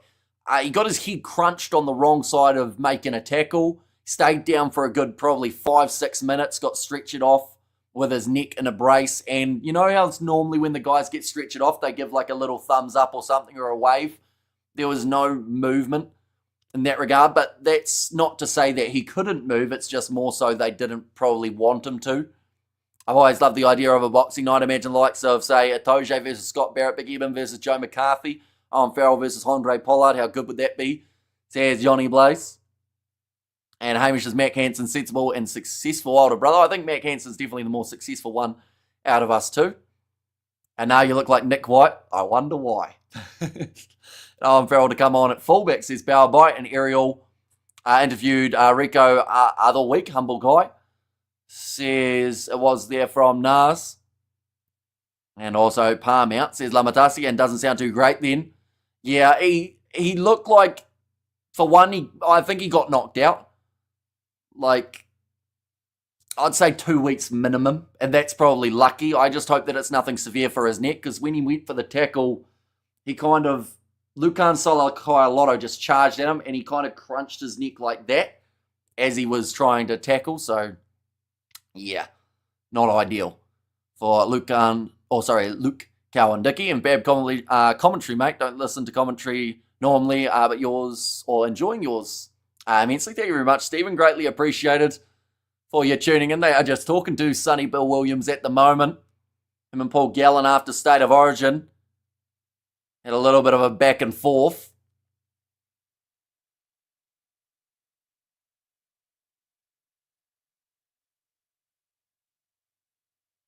Okay, at the moment, Sonny Bill Williams saying he's coming home after the victory. So he's confident. And morning from Jacksonville, Florida, appreciation. Says, pay with them. We are going to be back, of course, for the next match. South Africa taking on the Italians. And then after that, hoping to do England versus Argentina as well.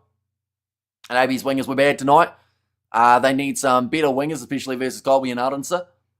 And also Munster versus the All Blacks in Limerick in 2008 was a smashing match. 16-18, narrow All Blacks win. Says Raphael. And Hamish still rocking the caterpillar on his lip, says Bill. And Brad Form versus Quade Cooper would be a great rematch to watch, says Beekeeper. And how is Keenan playing? I think he will be in instead of Kinghorn. Yeah, although Kinghorn got cleared, didn't he, that it wasn't going to be as serious as it first looked. But, yeah, I honestly think that 15 jersey at the moment, like, Keenan's probably got it because I would argue that outside of Kinghorn, I'm not too sure who they go at 15. I don't like Marcus Smith at 15, though, and I don't think Marcus Smith likes Marcus Smith at 15. He said multiple times that he much prefers not being in that spot. I think Keenan is preferred if he is fit and firing, says Raphael. And I think it will also come down a little bit to that centre pairing too, because you'd assume it would be Tui Pelotu, Hugh Jones, Kinghorn, if you're going with the, and then maybe Finn Russell at the 10, although they've mixed that, haven't they? They've actually gone Finn Russell, Bundy Arkey, Gary Ringrose. But yeah, you wonder whether or not we'll see more of one country across the test matches in terms of that backline, or whether they will just shuffle it so that it has a mix of both. If Ben White's your starting 9, though, which I don't think he will be, I think Mac Hansen probably has that one. Oh, sorry, not Mac Hansen. Jameson Gibson Park has that 9 jersey, so there are a lot of little things. Marcus Aina 15 as a detriment to his abilities. And Keaton gets injured, and Farrell will have to explain why he called up Owen. Says Power Bite, and Marcus Smith is a 10. He's a liability at 15, says Barry. And the first All Blacks try tonight was mighty. Yeah, a little bit of a sneaky set play off the short side. Something that they probably can't do again now because everyone will see it coming. And down to my last 62 cans of beer. Things are getting desperate. Hopefully you can make it through the night with that mini Calmac. You know, you might have to drink them a bit slower perhaps. And we have got there, this guy says Jack. And Sonny and Gallen should give up the boxing and do run it straight. Be over in 5 minutes and then off to the barbecue. Well, the sounds of it, Sonny Bill Williams does charge for his barbecues too, so it could be a good money-making occurrence. Why is the scoreboard frozen like this? Where is the URC tries? Says Lamatasi. And also Ben White for the bench. Alex Mitchell passed too slow, says Power Bite. I could use a beer at 7 a.m. here. 7 a.m. is quite early for a beverage, isn't it? It depends on what you're having for breakfast, though, doesn't it? Not really. It's still a beer at 7 a.m. We have got there Mark Bourne versus Inga. Was the best fight for life, boy. So yeah, he's God's zone there too. But second half of this contest, only a little bit away. We are going to be covering South Africa, Italy, like I mentioned. We're actually halfway through the commentary for today, I think. In fact, we might be closer to more than halfway through for the commentary. We did do Fiji versus Scotland. We ended up doing the matchup taking place between New Zealand and France. We're heading on to the box for the next match. I was at the game years ago when Tom Edwards had his career-ending neck injury. I cringe every time there's a bad crunch or a hit on the wrong side. And yeah, it is like, it's an ugly one when you get around that neck region. So like for Cowan Dickey, there is the fingers crossed that he will be fine, but at the same time, it doesn't take a lot to have just that one little wrong movement. But hopefully we get some sort of update on him before too long. And 12 o'clock here, says Leo. This might be mad, but if Keenan got injured, I actually think they would put Jamie Osborne in as the fullback after being called up. Maybe. Like, that's the thing. Andy Farrell, he'll have some plans. He'll have some backups as well for where he'd like them to go. But, yeah, I think he's spoilt for choice in some regard. There's a lot of guys in form across Europe who scored for the Lions. I was doing a few drops. 2 tries for Duan van der Merwe, 1 try for Ben White. It's 12 here in Ireland, says Richard. I'm going to the US-Spain game in 12 hours. I need to pace myself. Last week versus Belgium, I was S-House, says Bill. And also just back from a few jobs who scored. Oh, no, I read that one, didn't I? I literally just read that one. I'm losing my marbles. Midday in Cork. And does Hansen cover fullback for Connacht? Not really, I don't think. Not a massive amount anyway that I can really think of. So I don't know if that's something that they would actually look at doing.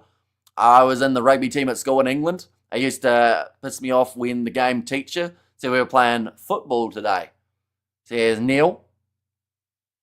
We are just seeing the team photo for the AUNZ team. And excuse me, interruption, Hamish. Bok and Barbarians game. 200k for the Kiwi lads is the highest views. It's the highest, I believe, since the Rugby Championship last year. But it's the highest outside of a Rugby Championship or a World Cup, I believe, we've had on the channel. And Hansen covers fullback technically, but he has hardly ever played there. Says Power Bite, and it's 1 p.m. in Cork. We're just ahead of the rest. Says Nom. And there too, but just the 2 penalties conceded by both of these sides. So that is not too shabby. But I'm wondering what it is, the big statistic that the British and Irish Lions have had the advantage. And I know that they've had a little bit of possession and territory at times throughout that first half, but I think it's those broken tackles too. Water polo, really, says Fareed. And let's hope Kinghorn is fit for the test, says Cal Mack. Good afternoon, Patrick. Good tip, team, for your final. And up at 5 a.m. here in Canada to listen in. Well, we do thoroughly appreciate it, as, yeah, there's some pretty brutal time zones around it. Is anything happening in this game? Nothing yet. They're still at half-time over 46,000 were at the last match up against the Reds, the Les Kiss last match they were just saying. And I'm a dub in Kevin Richard, says Jimbo, and came across your channel by accident. You're doing a good job. Fair play, watching from South Wales, UK, says John Morgan. I do appreciate the kind words. That's the thing. I know that a lot of people end up here because they want to see the game, and I do always feel bad when I have to say, sorry, we can't show it because of it being illegal, but, we've got a pretty awesome community in terms of the people who tune in, week out, and it's just like watching a game of rugby in a room full of people. Like, it's always awesome seeing people from South Africa, from Scotland, England, Ireland, France, Japan. I could keep on listing places, Fiji. I could name many more countries, but I won't, because or else then I'll just keep on going.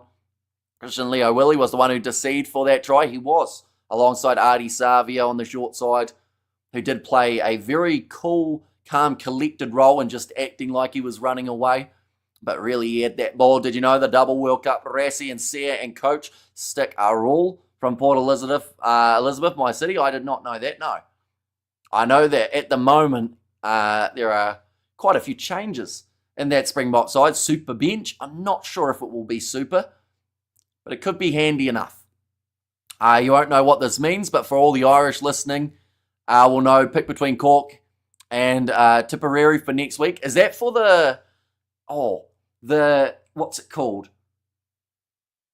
Is it the hurling? Is it the hurling final? No, maybe not. It's a sport though, I think, and it's the final, isn't it? Maybe.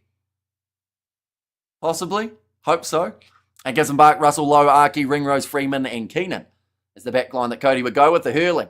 Says Patrick there, and never ever have Irish and England come together but rugby. And yes, says Jimbo. And yes, Mish Hurling correct, says Barry. And Cork is going to win, says Leo, but it is kicked off for the second half. Ball bounces into the hands of Ben Earl, going short side. Nanila Mape makes the tackle alongside Satutu. And manages to force the error. Hello, says Jack. Hello from British Bay in Ireland, says David, so welcome in.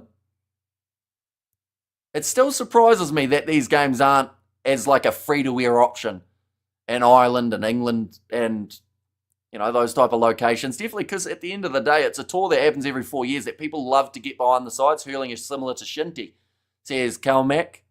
And up the Rebel, says Donald.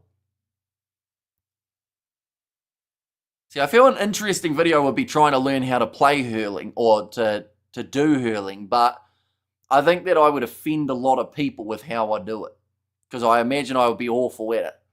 And here comes the comeback from the AUNZ.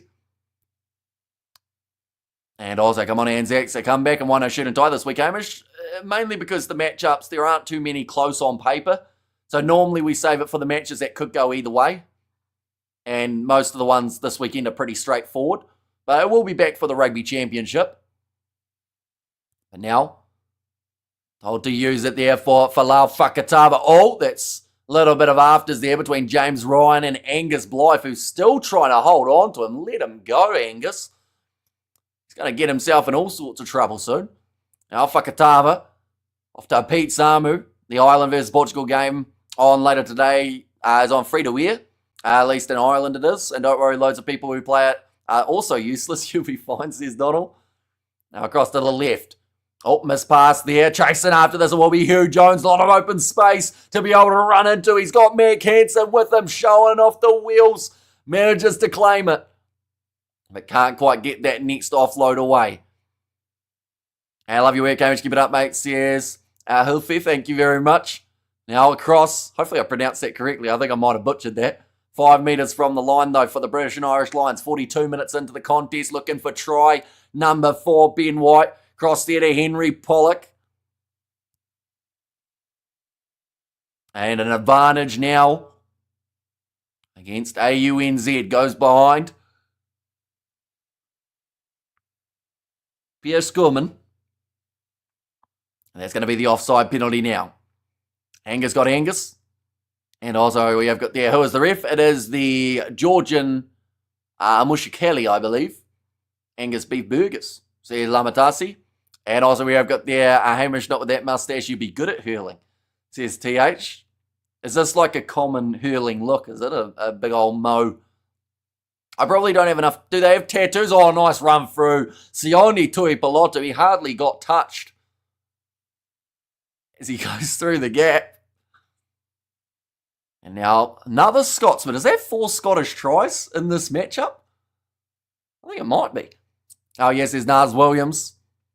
That's a great Lions try, says Jimbo.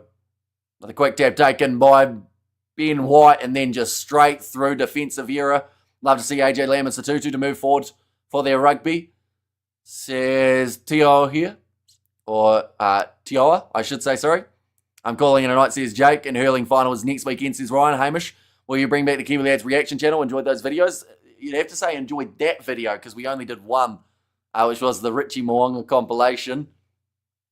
It's a risky one because copyright's so strict nowadays, as proven by, even these live streams. So, don't know. Maybe one day. 4 Scots try, says Jimbo. Yeah, they are tearing it up at the moment. And oh dear, says Jack. And what's the score? At the moment, the score has reached 24-0 for the British and Irish Lions. Scotland's getting revenge for their A-team's loss today, says Lamatasi. Well, it just shows the players that could have made a difference for Scotland up against Fiji, doesn't it? If they had someone like Duan Fundermerva out on the wing, would have been going head-to-head with Jeta Wanyanyola. That would have been a fun combination. In fact, no, sorry, he would have had Kalaveti Ravovo as the man in front of him. Not gone, coming from the British and Irish Lions. Duan not happy. Oh, he's chucking his teddies out the cot at the moment, Duan. He was looking over at the touch judge with the puppy dog eyes, going, no, I didn't drop it. But it's going to be the scrum now to the AUNZ side. We'll probably see a replay, and I think it did go forward. Do you know who won the Free State Cheetahs versus Georgia game? I do. I believe Cheetahs won that 24-20, didn't they? In the end. Should use better New Zealand and AU players. Yes, God, goodness, AUNZ team is bad, says Johnny. And Scotland, that's a Tonga from Aussie. And also we have got there, Mr. Holland, says Jack Shaw. What's that for? And who are you? I think that was from Jack originally. Now ball going in for Lau Whakatava. Goes off to the left-hand side, finds Sean Stevenson, who was playing a first receiver role. You see there is a bit of frustration from a few of the players all rushing up there a little bit too quick. Henry Pollock going to be penalised for offside. George Dyer, he has made his way on for Jeffrey Tuamunga Allen. 6 and 3, actually 2 men offside. Will Stewart as well as Henry Pollock, the 2 Englishmen. And Jack, I think we will make the final, says Mr. Orlin. Kicked into touch about 22 metres from the line. There's been a lack of go forward at 24 points, so low IQ. Says Lamatasi and come on black and gold, get a try already. And if you had the ANZ backline and the AU forwards, they would destroy the Lions. Says Jake Toa. Wait, if you had the ANZ backline and the AU forwards, I meant New Zealand backline. Although they do have, you're going like actual internationals. Like you're saying the Wallabies forwards and the All Blacks backs, I assume. Cheetahs 124-20, says Nelson. Now, attacking run from Sean Stevenson once more. Hello from Ireland, says Zippy. Welcome in. Only a handy enough score for the British and Irish Lions. Now, all thought about the inside ball for Lau Whakatava, almost through, but again, Ty Byrne with that last-ditch tackle. So 2-2. Had Jack Morgan trying to steal it. Whakatava goes pick and go again, but this time Ty Byrne, no clear release advantage against him. Hoskins a 2-2. That was an awful pass. Bounces up to Harry McLaughlin-Phillips. He's made his way onto the field to replace Tane Edmed. Not enough All Blacks in the side. So here's Manny M. And that's going to go back for the original penalty advantage. And Cheetahs 124-20. And perfect example of champion team over team of champions at the moment. Sierra Laurie.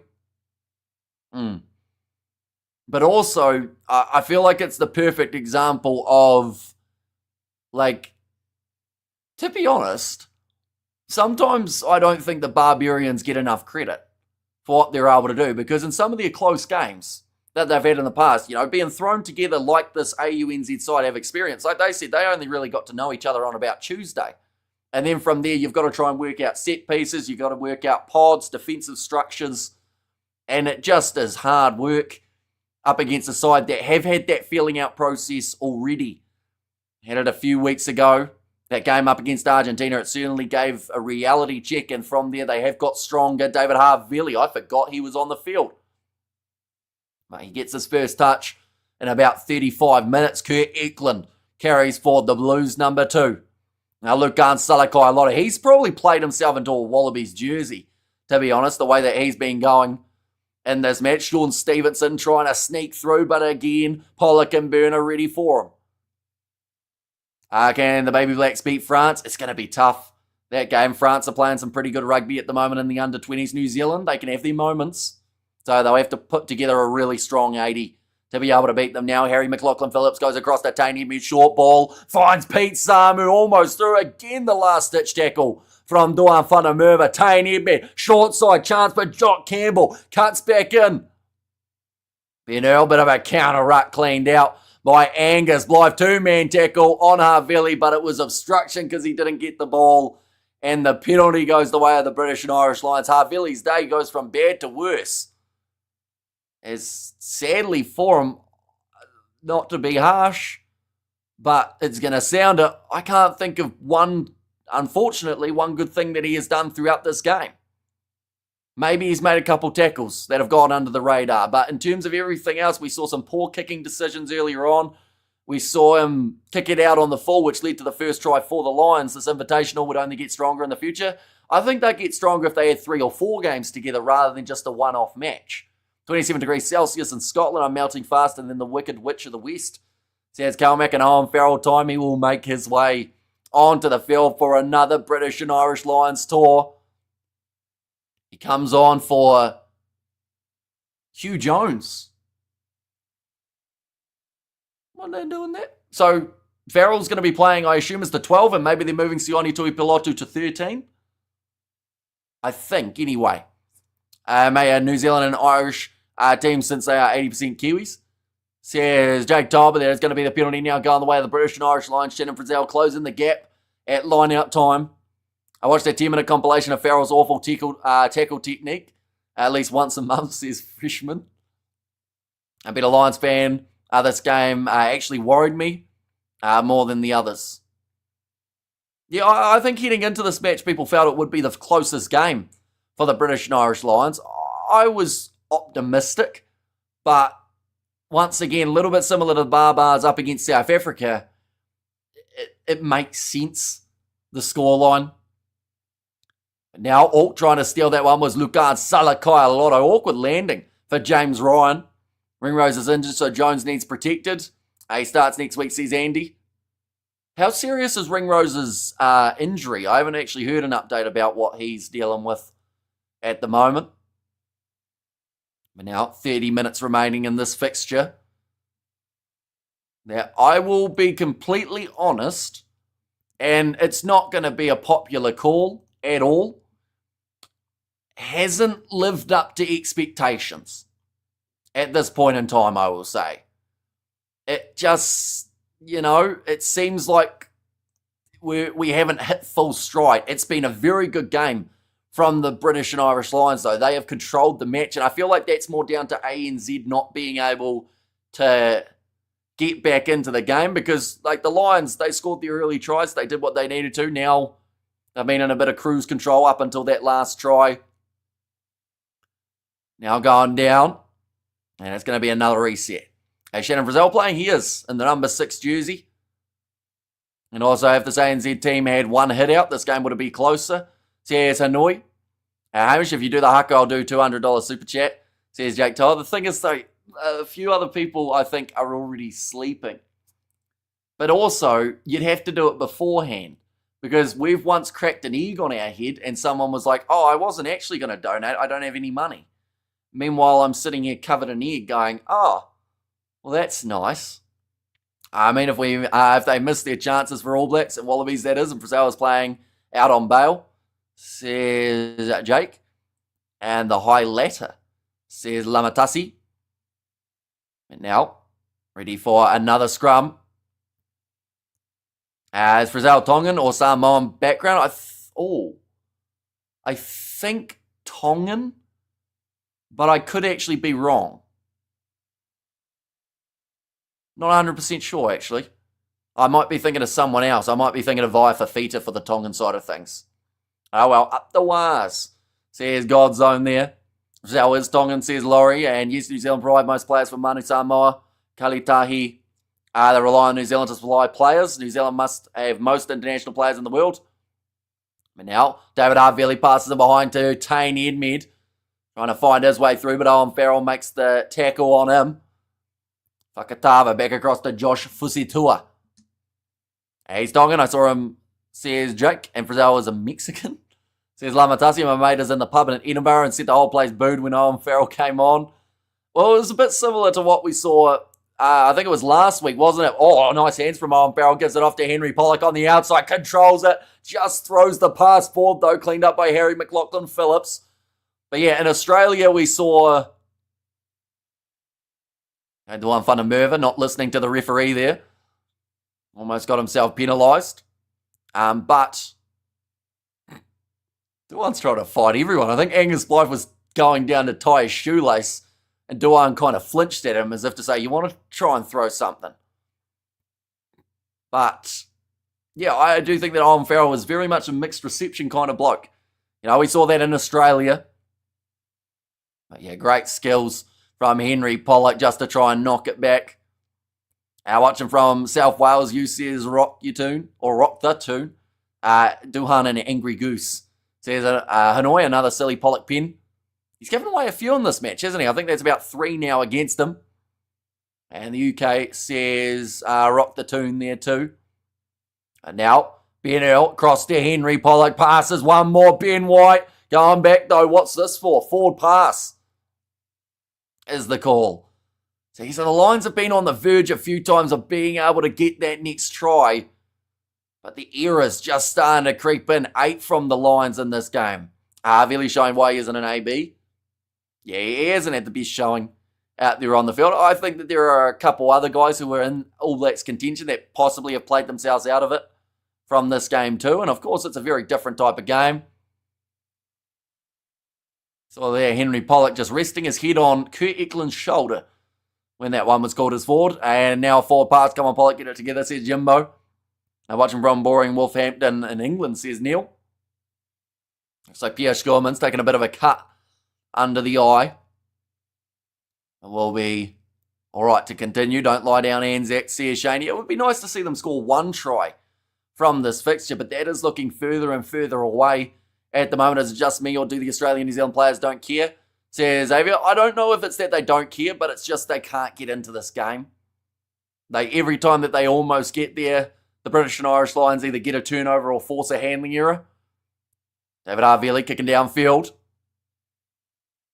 And now to the 22, claimed by Duan Fundermerva. Passes across to Hugo Keenan. One more to Hansen. He's cut him back across the field now. And Big Wall says Mr. All-In. And how strong is this invitational team? I would say if they had a bit more time together, which I know sounds like such a poor excuse, but honestly, if you gave them 2 or 3 games together to gel, they'd probably be pretty handy. But they are playing like a side that haven't played together, which is true. British and Irish Lions, like I said, the Scottish players have been fully stepping up throughout this contest. Add in there Mac Hansen for what he's been able to do out on that right wing. Tyke Burns been strong in the forward back. Henry Pollock, yes, he's had a couple in handling errors along the way and a few penalties against him, but he's still been one of the more dangerous ball runners for the Lions in this game. Same with Ben Earl as the number 8, although he has kind of disappeared as this match did wear on. Do you see Finlay Bealham at the back of that maul? Speaking of, Ben Earl receives the pass from Pollock. They're playing like Lions did versus Argentina, says Xavier. That's actually, the thing is, that's the perfect example. They're playing like the Lions did when they hadn't played any rugby together. So, yeah, I just think it's one of those, like, if they had played, like, what's Tonga up to at the moment? Had they played maybe Tonga last week or, you know, played, who else could they look at in terms of other locations? Maybe a Fiji XV or a Pacific Island. Perhaps they play that Pacific Island side that are playing next Tuesday.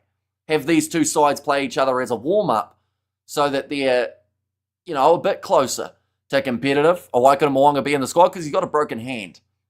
So they weren't going to play him. Tonga, Fiji, and Samoa. Says Xavier, yeah, because Samoa play next week up against the Scottish. But do they play anyone else other than that? And drew a single hit out, and then they'd play much better today, says Anoi.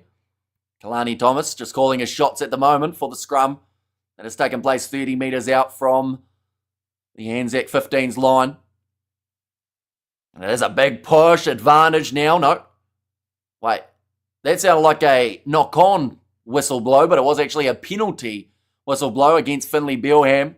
At least we know what to feed the ANZ lads after the game. Pies. Says Jake Toa, and hello, says Mark Smith. Welcome in. And also, yeah, I reckon, but would still lose, says Mr. Allon. And even if they did lose after that, it would still, I think, have been a more competitive one. Just a little bit. And Mr. Piatti has interesting interpretations at the breakdown, so makes games tricky if you're not used to him.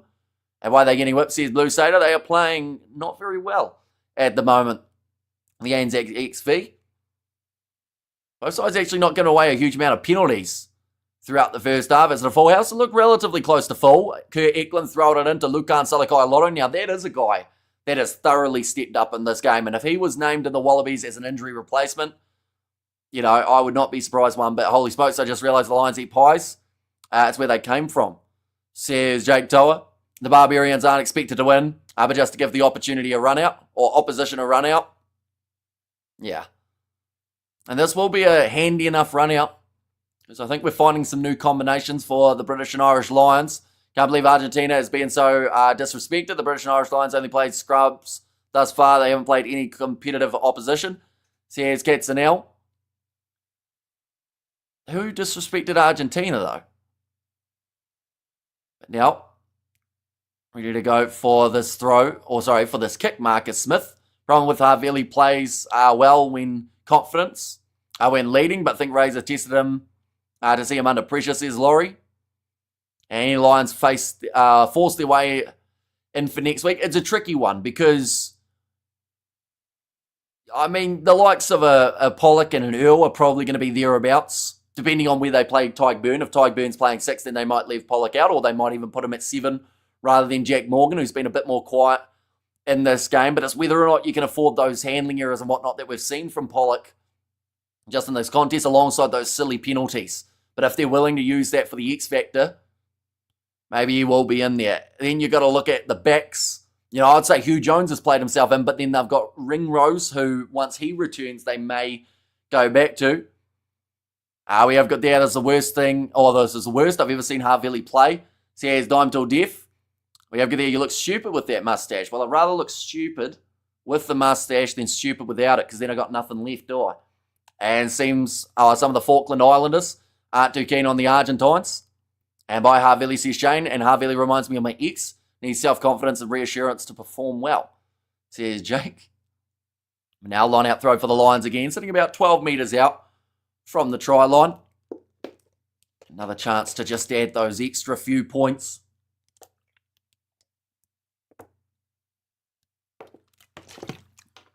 Ronan Kelleher throwing it in, well claimed. Ben White going across there to Gary Ringrose. Wait, no, sorry, it was Owen Farrell. He looked like Ringrose the way he ran that one, but Ben Earl trying to bump out of the challenge. Ben White back across and over the line for, I believe it was Scott Cummings, the replacement. Yes, it was. Pops up. Another Scotsman. That's now 5 tries from Scotland in this game, which is huge. We have got there. I really like the mustache, mate. Great commentary too. Subscribed, says Remley. And we have got there. How's Type B played, says Barry Hawk. He said we only beat them because of they were not familiar with each other. You can't prove that since the teams that played are so terrible. I don't think they improved. Says Katzenel. I'd say that they have improved in certain aspects of their game. If you compare their game up against Argentina to these type of contests, it's night and day between them. Like, yes, you could say that the opposition that they've faced at times has been lighter, but when you look at cohesion and you look at the back line and the way that it's starting to gel, it's way different to what we saw up against the Argentinians. It looked like, to be honest, in that game that half the British and Irish Lions didn't even speak the same language. That's how together they were. What a joke. You put New Zealand and Aussie together, they suck. So there's Harry Honi. And now New Zealand lives and breathes fish and chips. I do like Neil then because fish and chips are very good. And I thought it was Ringrose too, says Jimbo. Just the way he ran it. I don't know what it was about it, but yeah, maybe it's the haircut. To be honest, joining that breakdown as well, from a certain angle, Farrell could pass as Ringrose. They haven't played a good team yet. I would say they can play well together. They would implode against South Africa. Well, luckily, in 8 years' time, we'll know. Who's the bloke who got hemmed? Got hemmed? What does hem mean? Does that mean like taken off? Because Luke Cowan-Dickie went off on a stretcher, but I don't know whether or not that's the same thing. What a waste of time, says Gert. Obviously not either happy with the scoreline or not happy with me, but if Gert wants to get his gorse out of his pockets, he can watch this game. There are many options around. And just the same as Gallipoli with the British and Irish Lions destroying the ANZAC, says Jason. And also Fish Pie says, was there from Mark. Now the penalty does go the way of the British and Irish Lions once again. 17 minutes still left. They will kick this one into the corner once more. I feel like they're going to close in on the 50 here, the Lions, if the ANZ side are not careful. And maybe need to add USA to the team and bring in Nonu and Whainanoku, says Laurie. A lot of the AUNZ players will be in the First Nations Pacifica team too, says Crimsons. Now taken there by Cummings.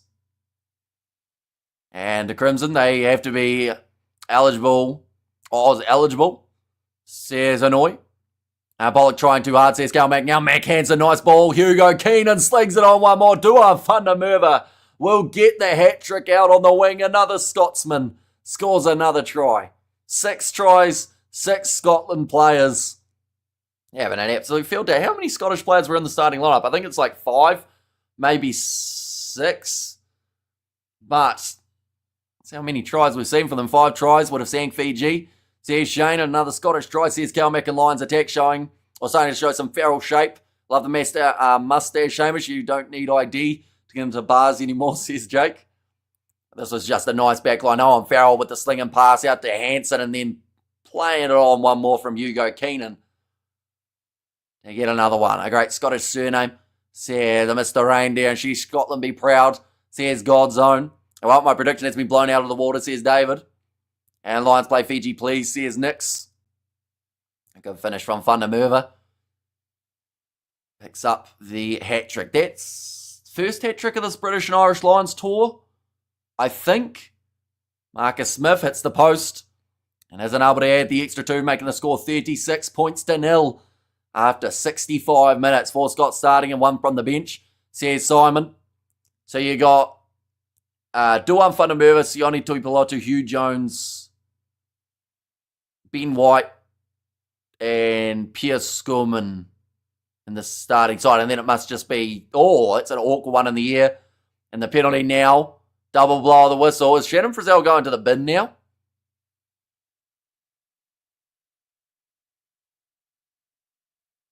Okay, sounds like another change is being made here. Tackling the player in the air. I think Piardi just given the referee, and well done besting the Maori last week though. And living in Melbourne, I would say $20 for a Big Ben pie right now. I would pay $20 for one. And where is Owen Farrell playing? I think he's playing as a 12 in this one, and I believe they've moved Tuipulotu to the outside. I think Tuipulotu's still on anyway, although now that I think about it, I didn't see him in that last backline movement. So perhaps they've actually got Farrell and Smith. They're all going to the back. And Farrell takes it well. 2-man tackle on him. Look for the offload. He's away to Josh van der Fleer. And we have got there Fiji 1, says Jamie. Now stepping again. No, Tuipulotu is still out there on the field. So I'd say Finn Smith is off. He is one of the backs.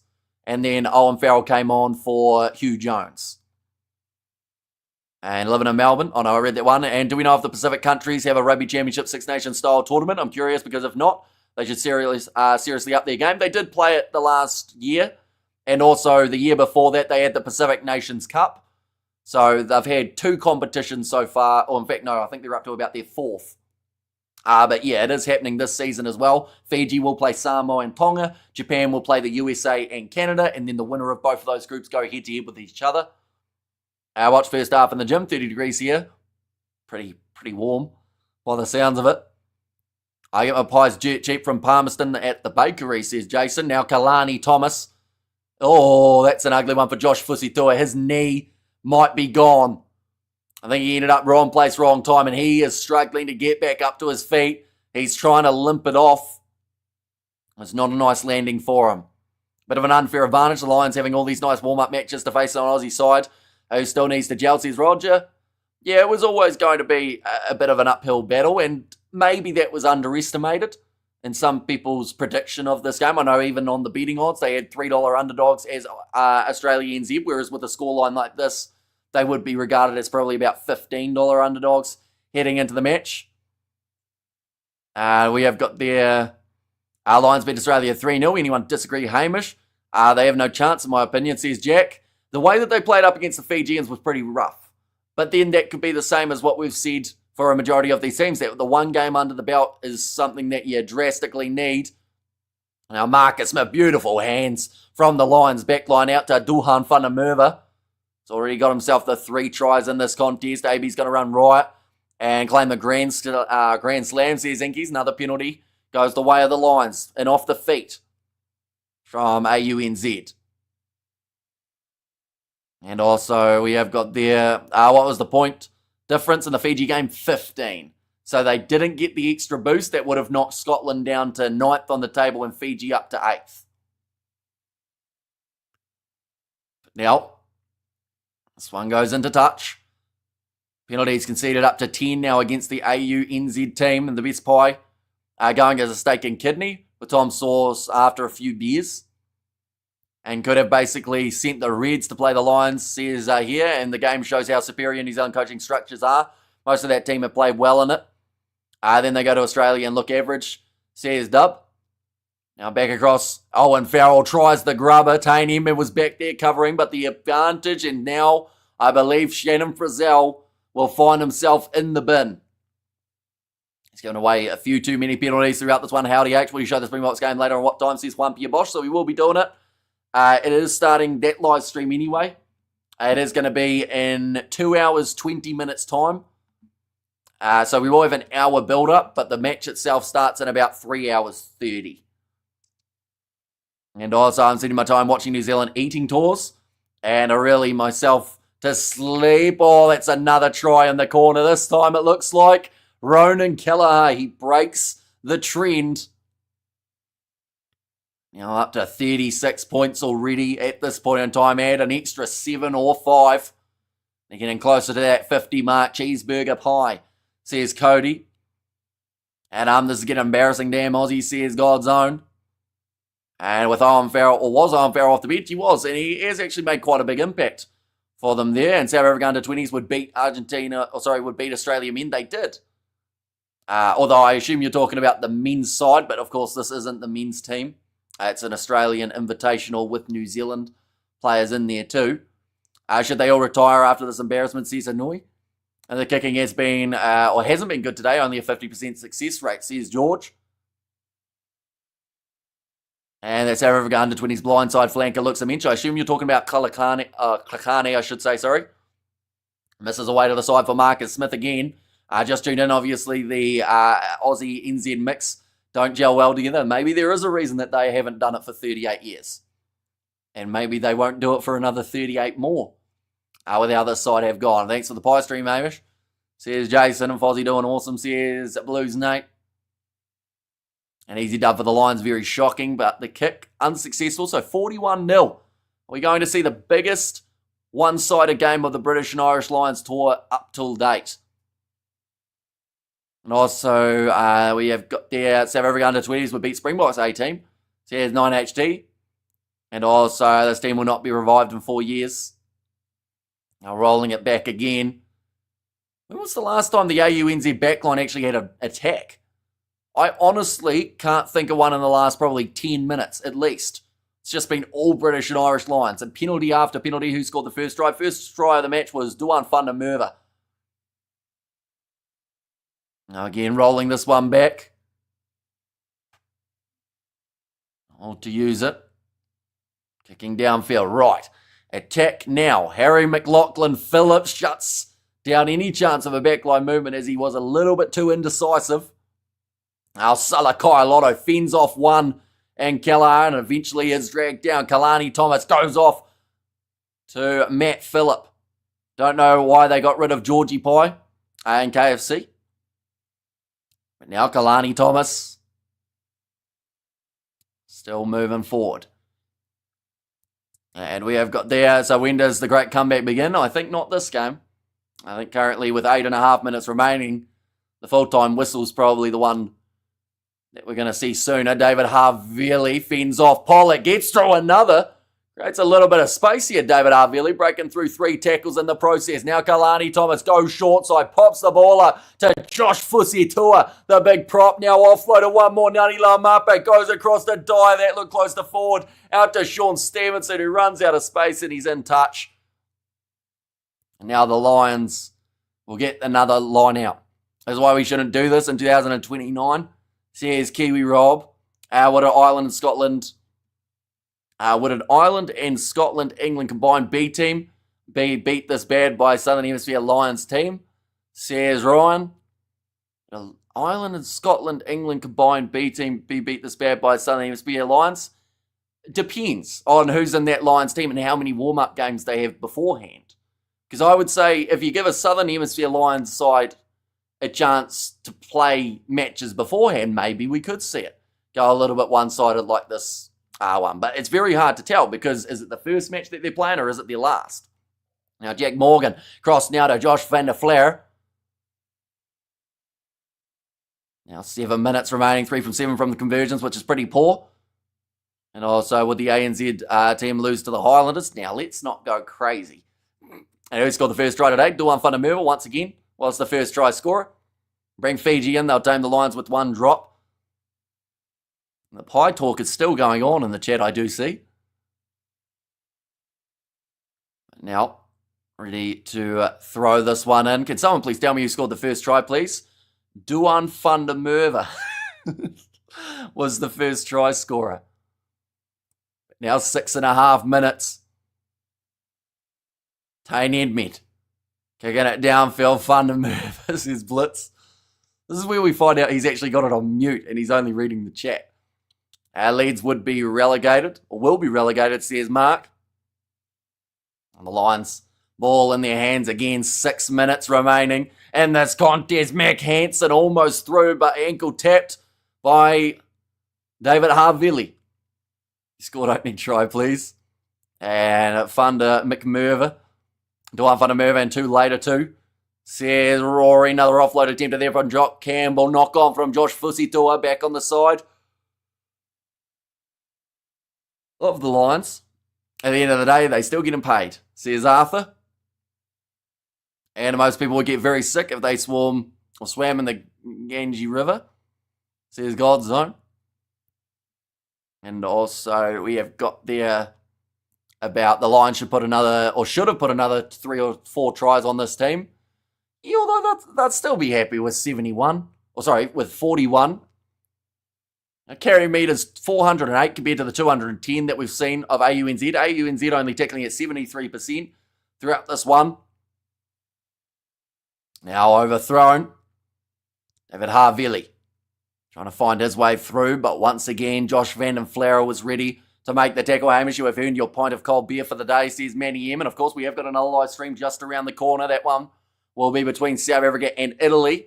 We are starting that live stream in only 2 hours, 17 minutes. Rush defence from Laumape. Now Ben White back across there to Finley Bill and Marcus Smith, but indecisive, but gets it to Josh van der Flair. Oh, big shot on him by Kurt Eklund. Another hiding, says Barry Green. Back across to the right. Owen Farrell tries the grubber, trying to play territory at the moment, and this one will just about go into touch, but Edmed is there. Harry McLaughlin-Phillips with the error. Pollock's claiming the try. He's saying he got it down. It didn't look like it in real time.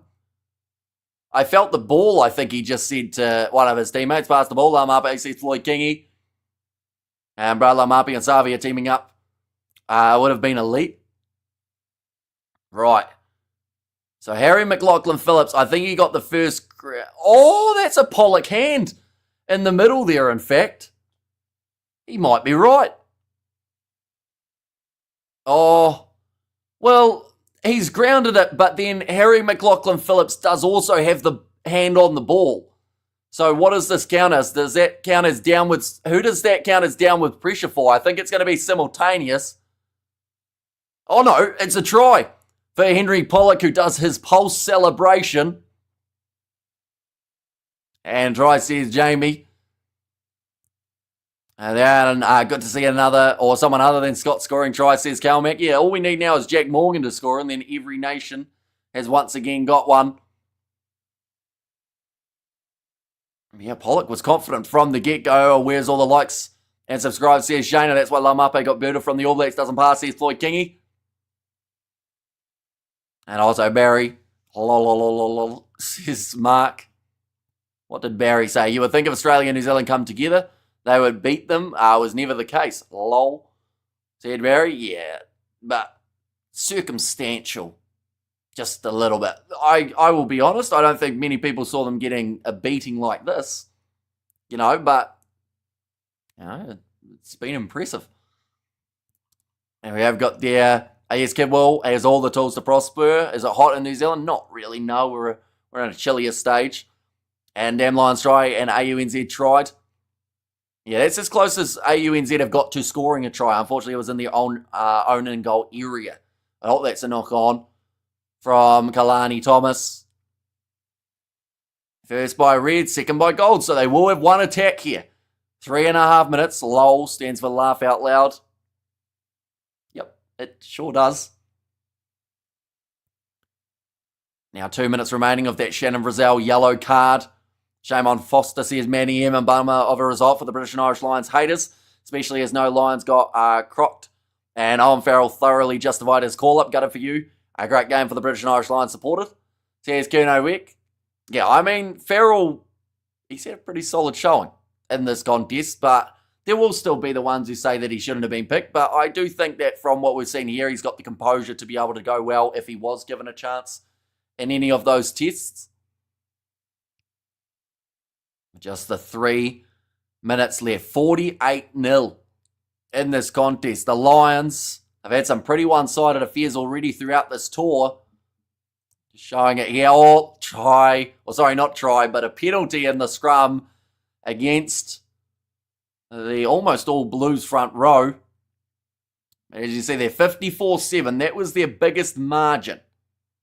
And that was the difference of 47 points. At the moment, they sit with 48 difference and still one more chance to score another try. What time is the next international game and who is it? So the next one will be South Africa and Italy, taking place in 3 hours, 13 minutes, but we will be starting in 2 hours, 13 with a big build-up for the match. At least Owen Farrell can tackle better now. Says Laurie, don't jinx him. And now overthrown and claimed by Kurt Eklund for AUNZ. 100 seconds to get their first points of the day. Is there a Kiwi out here? I'm not seeing it, says Shane. They made a lot of changes off the Kiwis in the back line by the looks of it. But, Laumape's still out there. Stevenson and Harvelli are both out there too. And we have got the AUNZ team really getting more hate than Rico did. And that's hard to do, isn't it? I said earlier in the chat that Andy Farrell would be damned if he didn't pick Owen, but also damned if he didn't. If he did, and damned if he didn't. And got to say, with all the chat before this game, this is quite a sweet win for the Lions, says Fleshin. Yeah, there's been talk all throughout this week. Will this be the toughest game for the British and Irish Lions? Oh, bit of cramp, hopefully, just for Mac Hansen. They will not want to lose him.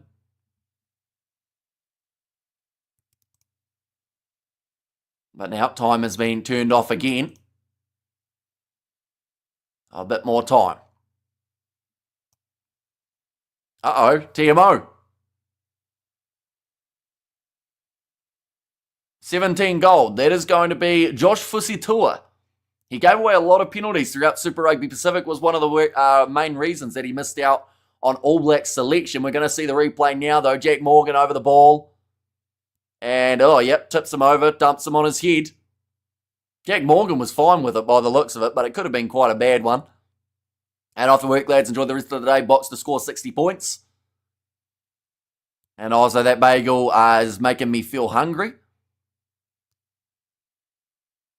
Yeah, he lands a bit awkwardly, Jack Morgan. It's probably at least a penalty in it. By the sounds of it, it's going to be a yellow card here for Josh Fusitua. The thing is, if he gets a red, which games are he, or is he actually suspended from? Is it all games in the future? Or is it because this is like a weird one-off Lions tour match? Is it like, he lands awkwardly. I would say I just want it to be a yellow because I don't know what happens with the red card.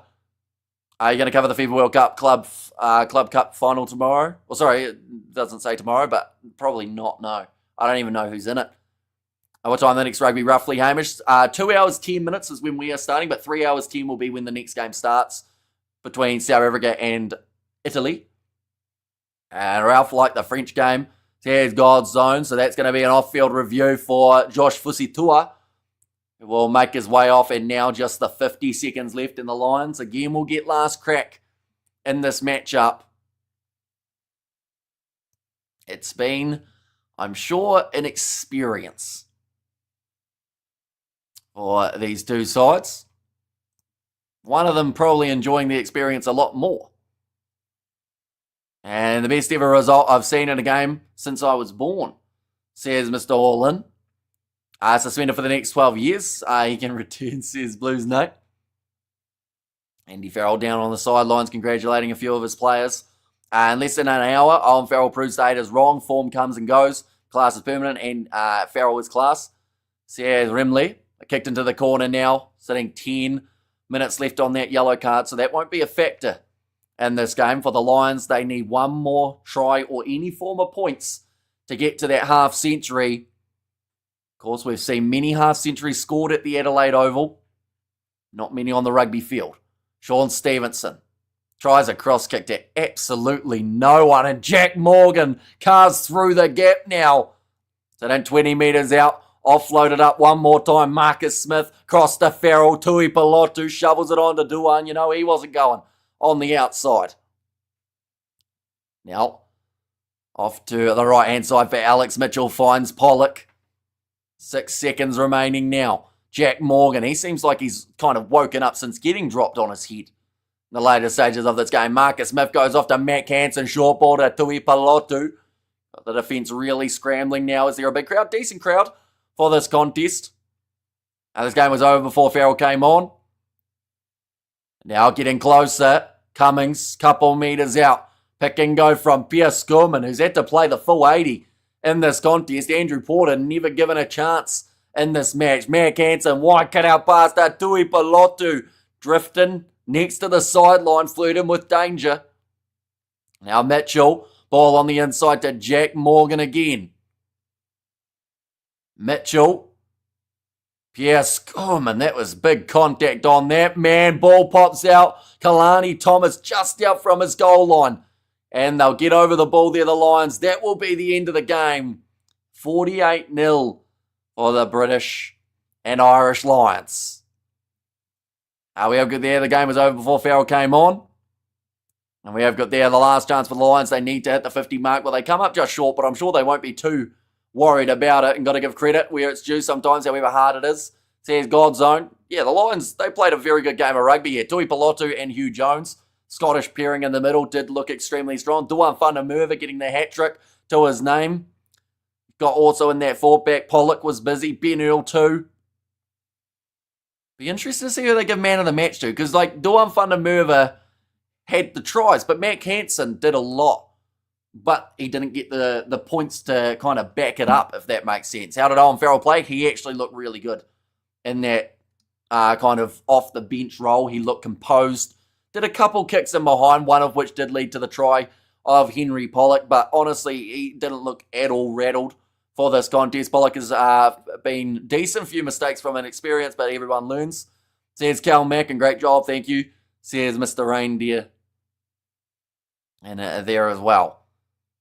Farrell having some high fives with his Irish teammates. With his Irish, Scottish, and his English and Welsh teammates in this contest.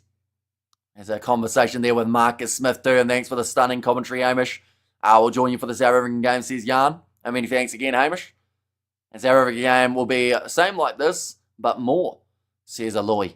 In there too. And the good news is we're only got to wait around 2 hours till we start that build-up, but around 3 hours till we get to see the kickoff of that contest, which hopefully will be thoroughly entertaining. But anyone who is new to the channel, of course, be sure to leave a like and subscribe. It is greatly appreciated you all being here for these fixtures. We've got plenty more action tonight, including the English versus Argentine match. Post-review, Hamish, there's not really much to say other than what we just mentioned about who played well. Like, this game was one-sided. It wasn't anticipated to be so, but it was. And the British and Irish Lions played like the much better team out there on the field. So there's not much else to mention there. I feel like certain players for AUNZ stepped up. Lukan Salakaia-Lotto, I would argue, has played himself into a Wallabies kit if given the opportunity. Coram Betty, we didn't really see. Edmid looks rattled under pressure. A lot of borrowed glory going on and hardly any credit to the Lions. Consider this challenge issued to nil, says Salabaylin. And the fact that a lot of people thought this game was going to be closer, I think also does put a lot more credit in the Lions ballpark, because they didn't let it be close. They just kept on going from start to finish. Thanks for the commentary. Great to follow the game live, says Richard. And cheers, bro, says Mr. All-In. And there as well, Aussie will blame New Zealand bros for this game. Any bets? Says Beekeeper. And is that a Pablo Escobar mustache? It is not. No, it is a forfeit mustache because of South Africa not winning by enough points in the last contest. But nonetheless, I do thank you all very much for tuning in. We'll be back in a couple hours, like I said, for our next game on the channel. If you are new, be sure to leave a like and, of course, subscribe to the channel. And I will see you all for the next one.